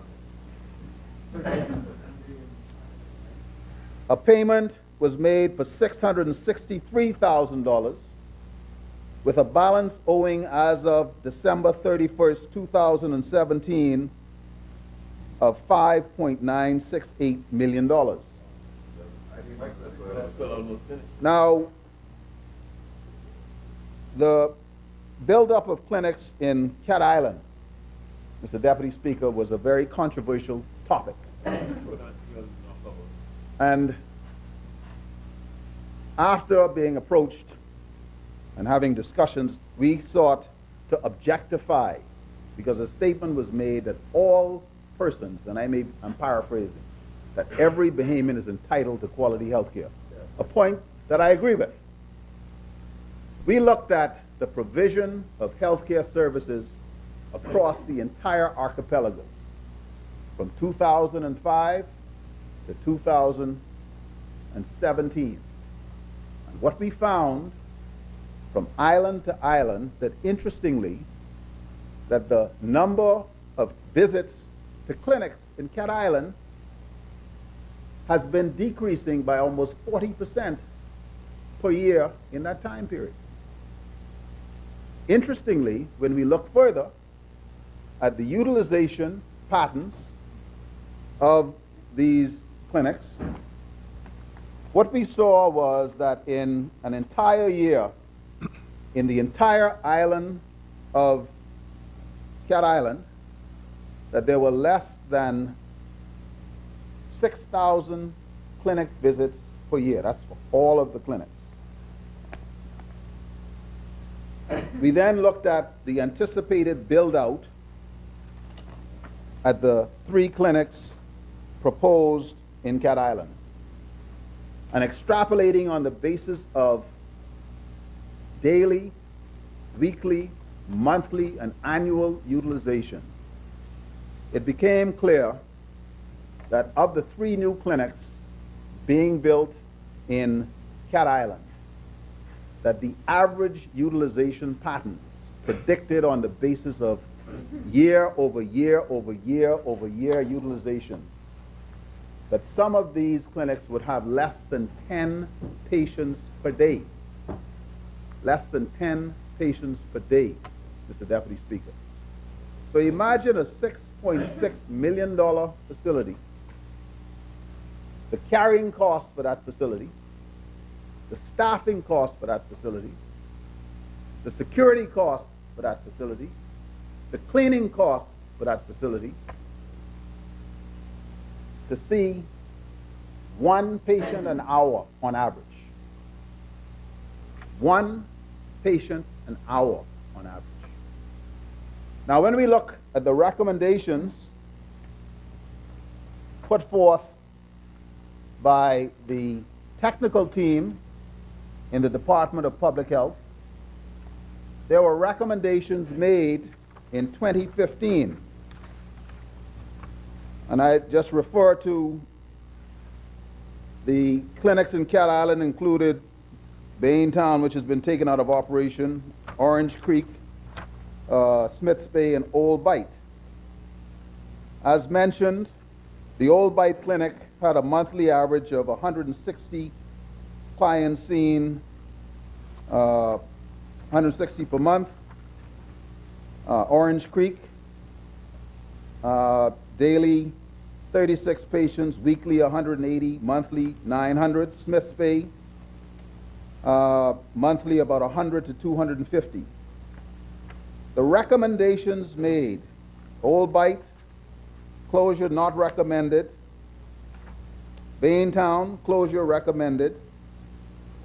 Orange Creek, no closure recommended, but there were recommendations made to reduce the build-out to be more appropriate for the population size. The population size in Cat Island, depending on which census you use, is anywhere between 1,200 and maybe 1,400. I stand to be corrected. And so, Mr. Speaker, we are not in the slightest bit interested when we look at these commitments to the Bahamian people of disenfranchising any human being. All are precious in God's sight. What we do say is that the expenditure of the Bahamian people should make some sense, particularly when we realize that the total debt of every single Bahamian as of December 2017 was $20,000. $20,000 owed by every man, woman, and child. And so if we're going to be spending money, and I know Grand Bahama, East Grand Bahama, if he was here, would say that we ought not be spending money that we don't have. But yes, we do need to provide the best services that we can afford. Would you like me to yield? Okay. Chair recognizes the member for Cat Island, Rumpkin, San Salvador. I thank the member for his gracious yielding to me on this matter of the clinics in Cat Island. First of all, I think if the I think the persons who would be advising the minister now would have been the same persons who would have been advising the minister then. This is the first time I'm hearing about the recommendations that were made in 2015, but it is my understanding and what I know to be fact that each of those clinics were what was recommended by the technical team. I know there's been some issue as to whether or not they're still recommending it, but that is what was recommended at the time. And several factors were being taken into account. Yes, yes, I hear the minister speaks about the utilization pattern and the decreasing attendance of these clinics, but that was because of what was available. Perhaps if we had the upgraded and the proper clinics, those utilization patterns would show something different. The attendance would have been something different. Because more often than not, I know, because very often when persons have to attend doctors and clinics, they find they were here, and I'm called. So I know. So I would not put too much reliance on those factors. The other factor that would have been taken into account was that on the drawing board, and fortunately I had a conversation during the luncheon period with the Minister of Tourism, member for Freetown. There's been on the drawing board for quite some time a project that would have a very significant economic impact in southern Cat Island, the PGA Tour. And so that was also taken into account. So it was not just what was there, but what was projected to be as well. Those were the factors that informed what the technical team recommended to the minister. Thank you, Cat Island. And so So, can you sum up now if you're finished? thought- We don't want to make a speech out of this intervention. I don't know when, from the time of the recommendations that he read, when there was some change All right. in recommendations. We got to that. the minister. Yes. Thank you, Cat Island. The chair now again recognizes So, Elizabeth. to the Bahamian people, through you, Mr. Deputy Speaker, the previous administration, not following the advice of the technical team, and I say that with certainty, would have, based on the number of visits in Smiths Bay in 2012, there were 2,041 visits. 2013, 1,465 visits. 2014, 1,495. Started to go down in 2015 to 1,244. Then 1,104 in 2016. So less than 100 visits per month, 1,027 visits to the Smiths Bay Clinic, less than 100 per month. If we say that we have 20 working days per month, and there are more than that, that's 5 patient visits per day. 5 patient visits per day. There are at least 8 working hours in a day. I want you to imagine the build out of a clinic at a cost to the Bahamian people of $6.6 million to see 5 patients a day. 5 patients a day. Now, to Cat Island, my ministry, this government is prepared to ensure that all people in the Bahamas have access to excellent health care. But it doesn't mean that we should build out expensive edifices that we can ill afford to maintain. Now, Mr. Speaker, we would have mentioned additional bills in Fresh Creek, Crooked Island, in Eleuthera. In Eleuthera, Mr. Deputy Speaker, one of the greatest travesties was the conditional decision to put a $28 million clinic in Palmetto Point. $28 million clinic in Palmetto Point. $28 million clinic in Palmetto Point. I misspoke. A $27 million clinic in Palmetto Point. The architect, Alvin K. Roll, was paid of his original contract price for 8.5% of the proposed construction cost, which was $2.295 million architectural fee. He was paid $453,135.48 for a balance owing as of December 31st, 2017. And bear in mind, this is owed by the Public Hospital Authority. The Public Hospital Authority ordinarily has no jurisdiction in Eleuthera. What happened was that Carey's Construction Company was paid $929,875. I take that back. The original contract was $929,000. They were paid $535,348.77 to dig a hole in the side of a hill in Palmetto Point. I've been in that hole, Mr. Deputy Speaker. I want to thank the member for Central and South Eleuthera for taking me there. It is nothing short of a national disgrace what has been done. We have dug a massive hole in Palmetto Point. $27 million blue hole or what? Supposedly to put a $27 million hospital that there is no chance in the near future we will be able to afford.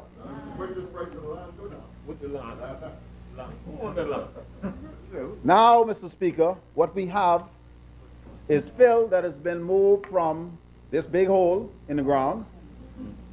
We don't know where the fill is. We don't know whether the fill is being sold and who is benefiting from the sale of that fill. And interestingly, right now, North and Central Eleuthera are separated. Wouldn't that fill come in handy? Absolutely. Wouldn't some of those rocks come in handy to maybe put Eleuthera back together again? But the people of the Bahamas, Mr. Deputy Speaker, has paid for this Palmetto Point Clinic $453,000 to the architect, $535,000 to Kerry's construction, not to mention the cost of the land.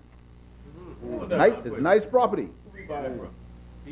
Now, where this gets to be very upsetting, Mr. Deputy Speaker, is when we realize that the American government has been trying to donate a mammogram machine to the people of Eleuthera.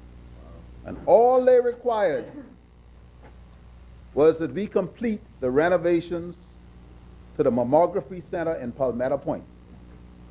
The cost of the renovations would have been less than $100,000, I'm advised. Mr. Deputy Speaker, I am ashamed to admit that because money was diverted to dig this hole in the ground, that the Americans could not donate the mammogram machine to the people of the Bahamas. And the machine has now been sent elsewhere. But we have a beautiful hole in the ground in Palmetto Point.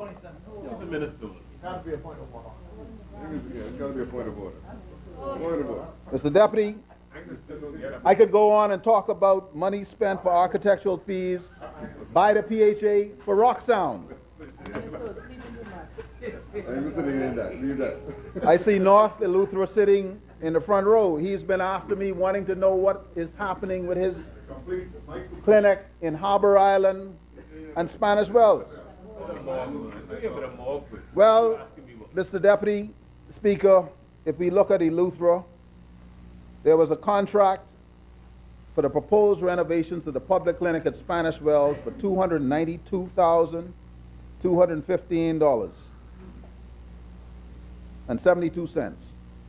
$153,297.40 was paid.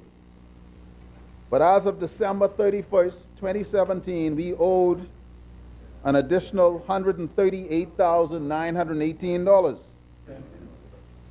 When I look at the Bluff, when I look at Harbor Island, in total, Mr. Deputy Speaker,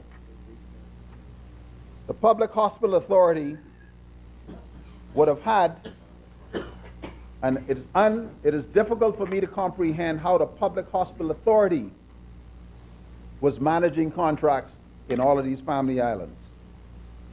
But total scope of works of $20,010,523.42, of which $6,202,466.42 was paid. And as of December 31st, 2017, even when we were having difficulty retaining nurses, paying for medication, etc., we still owed $13,803,733. Mr. Speaker, this tied the hands of our ability to deliver health care. Now, you may recently have heard about the challenge in the morgue in Cat Island. Well, in the process of doing the renovations for the construction of the new clinic, the morgue was knocked down. And that is why there's no morgue in Cat Island. Okay?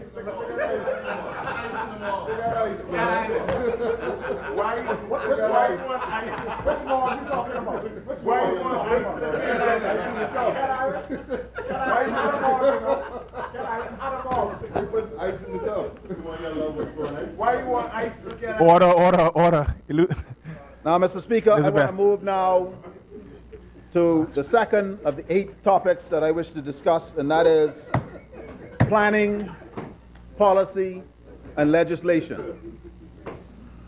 The Ministry of Health has a very strong policy agenda, a very strong legislative agenda, and we have been busily attempting to revise some legislation that has been in place for many, many decades, including the Dental Act, including a new Nurses and Midwives Act, a Tobacco Control Act, and an act to regulate opiates or narcotics and other controlled substances. We're all acutely aware of the challenges associated with access to good nutrition, the obesity epidemic, and the other challenges in our country. But in order to deal with these problems, Mr. Deputy Speaker, we have to make sure that the changes that we propose do not offend the existing laws of our country. As I would have said in my previous contribution in this honorable House, we are a country that follows the rule of law. And so when we look at some of the modifications in practice, for instance, there are nurse practitioners who have gone off, who have studied, and who could make a wonderful addition in some of our family islands.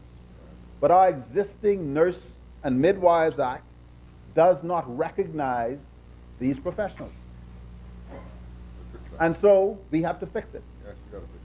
We have created a scenario now where if we had the legislative changes in place, we would be able to embrace this talent that exists all around us, and there are many nurse practitioners who have gone off, who have excelled, who have trained, and we would like to welcome them as a part of the healthcare team. And so hopefully within the next 6 months, my ministry will be able to table a compendium of health-related bills, including the new Nurses and Midwives Act, a new Dental Act, a Tobacco Control Act, and regulations to adjust the availability and distribution of opiates and narcotics in the Commonwealth of the Bahamas.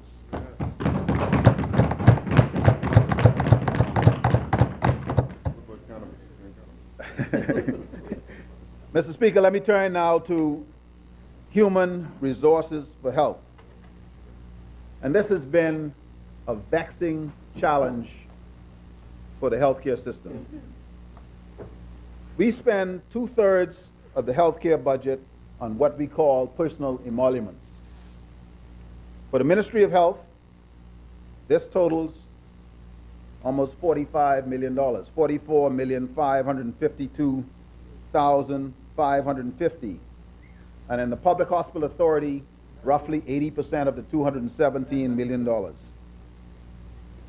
But Mr. Deputy Speaker, we are now facing a serious challenge with nurses throughout the Commonwealth of the Bahamas.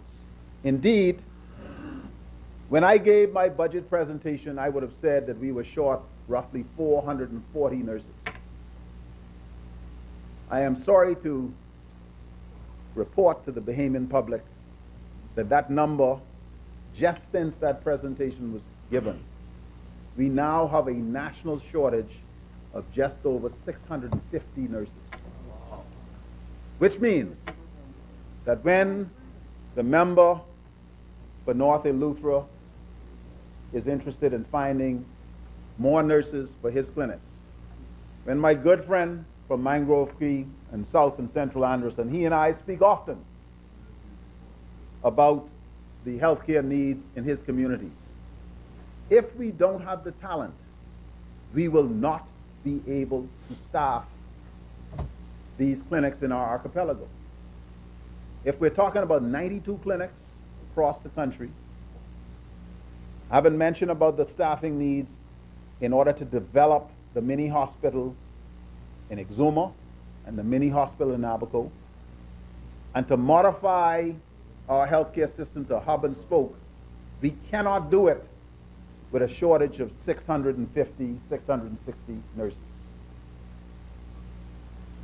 We are facing a national crisis with nurses in the Commonwealth of the Bahamas. Yes, we spend over $1 million per year training nurses, Mr. Deputy Speaker, but we are losing nurses to the United States, to Canada, to the United Kingdom and other countries at an unacceptable clip. And as a consequence, it has forced us to shut down essential services. So right now, in our intensive care unit, there are beds that are closed in our new critical care block that cannot be opened because we lack the critical care trained nurses to staff it. We have patients on many wards, open wards, on ventilators. Just this week, Mr. Deputy Speaker, we would have been obliged to fly in ventilators from outside the country because of a number of sick patients on the wards at Princess Margaret Hospital. Now, if we as a people don't understand it, let me say this right now. One of the greatest threats to the health and well-being of our people is the shortage of nurses in this country.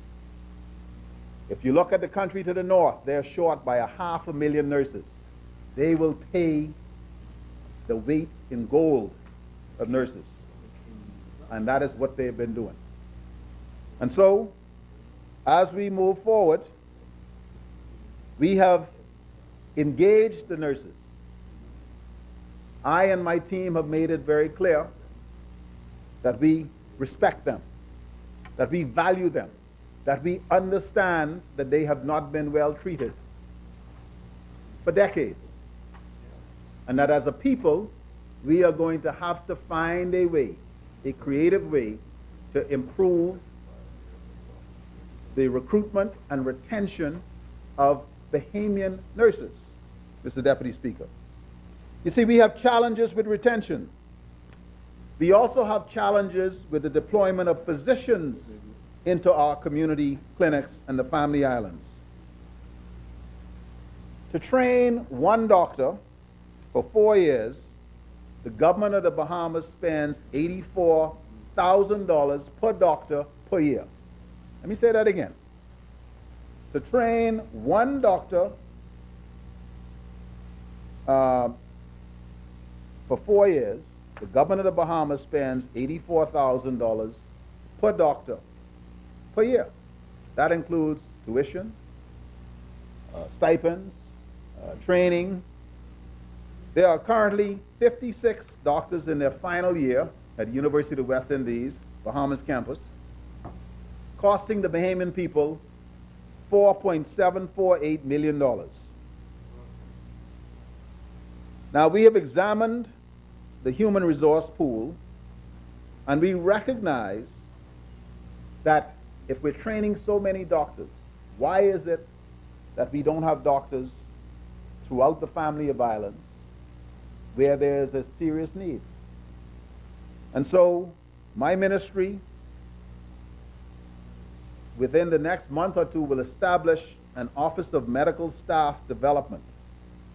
And the purpose of that office is multifold. One is to achieve appropriate deployment of staff. But most importantly, Mr. Deputy Speaker, it is to ensure the professional development of our young Bahamian doctors. And so the idea that a doctor will come in to do their internship, and subsequent to that internship, they will then either go into what is called a foundational training program of 2 years, at which point they will be equipped to go throughout the Commonwealth of the Bahamas. That office will define the need for the Princess Margaret Hospital, for the Rand Memorial Hospital, for the Sandlands Rehabilitation Center. But we will also define the need for Mangrove Key, South and Central Andros, for the Berry Islands. I see you, North Eleuthera. For Michael. What we will then do, Mr. Deputy Speaker, is to attempt to move qualified family practice trained physicians into as many communities throughout our Bahamas as possible, to have them also assisted by individuals who have come through the training program at the Princess Margaret Hospital and Rand Memorial Hospital. At the present time, we're reviewing the number of staff required to service all areas of the public health system. That's not only in New Providence, but also in the Family Islands. And we will ensure that the healthcare workers deployed are appropriately trained and supported to deliver the level of quality healthcare that is required. Now, Mr. Speaker, one of the challenges that we have is with internship in the Bahamas. We have been blessed to have a number of eager and bright young people who have embraced the practice of medicine. Historically, most Bahamian doctors were trained at the University of the West Indies, initially at the Mona campus in Jamaica. Initially, the government of the Bahamas would have supported, through scholarships, every single one of them. But then as the University of the West Indies grew, the Cave Hill campus in Barbados and also the campus in Trinidad started offering slots to medical students. And so what ended up happening is you had more and more and more Bahamians going into medicine, and with each successive year we had an increase. Last year we had 45 young doctors who started their internship in the Bahamas.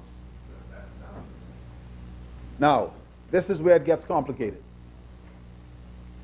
The Princess Margaret Hospital and the Rand Memorial Hospital is only accredited for a specific number of internships. Internship is not about work. Internship is partly about work, but it is also about the safe training and education of young doctors. So we are now faced with a situation where there can be as many as 73 young doctors applying for internships at our national hospitals. Most of these young doctors are coming from the University of the West Indies, but some of these young doctors are coming from Cuba, some from Dominica, some from Antigua, some from the United States, from the Dominican Republic. All of them Bahamian, and all of them seeking an internship.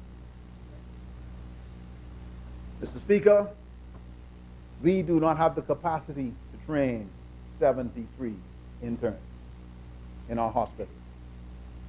And so we are going to have to make the difficult decision that only the top 40 interns will be able to train in the Bahamas. We will support the others being trained in other jurisdictions. But what this is going to require is that we have another look now at the number of people supported by the Bahamian people to engage in medical training. The purpose of the Office of the Medical Staff Development is to track professional development, but also to match the needs of the country to the human resources available. Mr. Speaker, I want to move now to programs and health systems and surveillance. You would be aware that when I presented my budget presentation last year, we spoke to a number of concerns. We spoke to the fact that funds were redirected to address items not budgeted for. I just spoke about that again. But one of the things that we have relearned in the last 6 months has been the scourge of an old disease which remains with us in the Commonwealth of the Bahamas, and that is the problem of tuberculosis. Mr. Speaker, tuberculosis has been with us now since the Bahamas came into existence, since we knew ourselves. But over the course of the last 6 months or so, we have had challenges where screening has required us to go into a number of places, including Garbentines Primary School, including a building housing the Gaming Board and Urban Renewal, the University of the Bahamas, the Detention Center, the Customs Department, Bahamas Air, and Atlantis, just to name a few. Just to give this Honorable House an understanding of the challenge that we faced in Eleuthera, back in 2015, there was a child who presented to the Princess Margaret Hospital with meningitis. That's infection of the fluid or the space around the brain and spinal cord. After that child was tested, it turned out that the child had tuberculous meningitis. The contract tracing led to the island of Eleuthera, where a family member had been diagnosed. Initial screening was done on that island, and it identified a number of persons who had positive skin tests or MANTOs for tuberculosis. There was a challenge, Mr. Deputy Speaker, because MANTO positive skin tests requires that those people all be screened with x-rays. I am saddened to say that those screening x-rays were never done.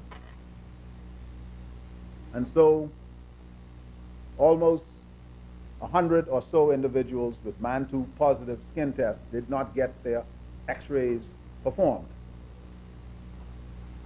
That went into 2016 and 2017, and the problem was once again raised.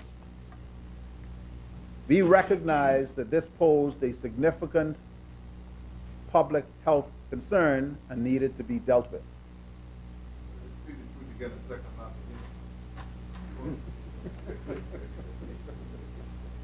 And what we have done from November of 2017 to January 2018 is to attempt to allay the concerns of the people of Eleuthera. As of January 2018, we had screened 3,863 people, 197 in Harbor Island, 180 in Spanish Wells, 332 in the Bluff, 614 in Topham Bay, and on and on and on.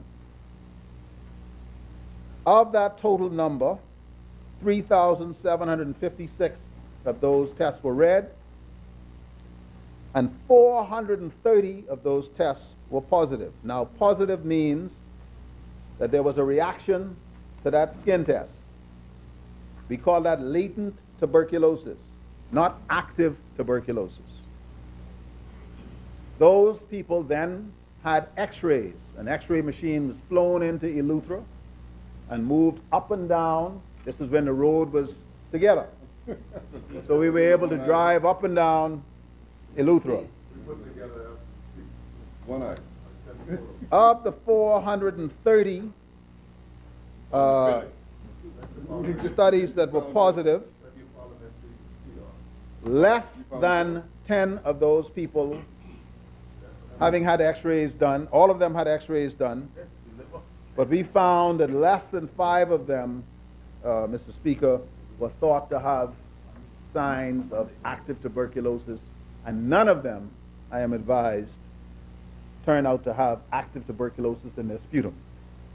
And so notwithstanding the concern, we can say with a high degree of certainty that there is no tuberculosis outbreak in Eleuthera.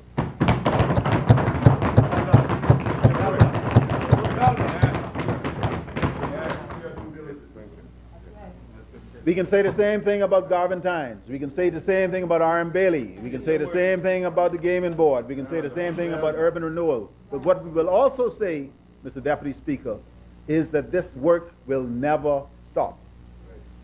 The Bahamas enjoys one of the lowest rates of tuberculosis in the world. Around the world, as many as 30%, 1/3 of people have tuberculosis. In the Bahamas, it's about 1%. We want to keep it that way. And the only way we can do that is with active screening and surveillance. What we do not need is for individuals to be frightening the public and saying, oh, there's an outbreak here. Come, let me get my children out of school because there's an outbreak of tuberculosis. There is no outbreak of tuberculosis, Mr. Deputy Speaker. Let us move now to another challenge that we had in 2017. In 2016, Mr. Deputy Speaker, the world would have seen shocking images of babies with tiny heads in South America. This happened as a result of a virus called the Zika virus. The Zika virus has been known for many, many years, but recently, and in 2016, there was a significant outbreak. One of the challenges of the Zika infection was the infection of unborn babies and the resultant serious birth defects that could take place. We have had Zika infections in the Bahamas. Not many, but we have had Zika infections in the Bahamas. As a result of the Zika infections in the Bahamas and the inability of the Bahamas to completely follow the requirements, the international requirements for testing, the Bahamas was blacklisted in a way such that a travel alert was issued for the Bahamas by the Centers for Disease Control. That listing made it very difficult for the tourism sector to attract weddings and large groups with young women. Actually, large groups with young people, because there was a concern that if a young woman of childbearing years was bitten by a Zika-infected mosquito, or if her partner was bitten by a Zika-infected mosquito, that he could, through sexual transfer, pass the Zika virus on to his partner. As a consequence, we saw a significant reduction in bookings for our tourism product. I am pleased to report to this House that with an increased capacity of our ability to test for Zika, that and with the excellent work being done, led by the daughter of the member for Engliston, that the Bahamas has been removed from the CDC's website alert, and we are now once again open for business. Yes.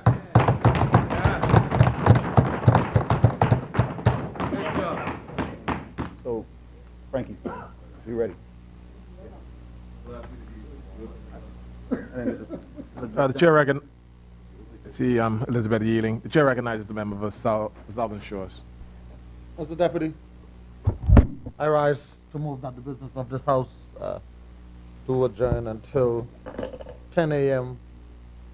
suspend, sorry, until 10 a.m. Monday the, got the wrong calendar, Monday the 12th. It's being moved and seconded that the business of this House suspend until 10 a.m. on the 12th of March. As many members are in favor will remain seated. Those opposing will rise. It's carried. This House is hereby adjourned until, suspended, sorry, until the 12th of March 2018 at 10 a.m. All right.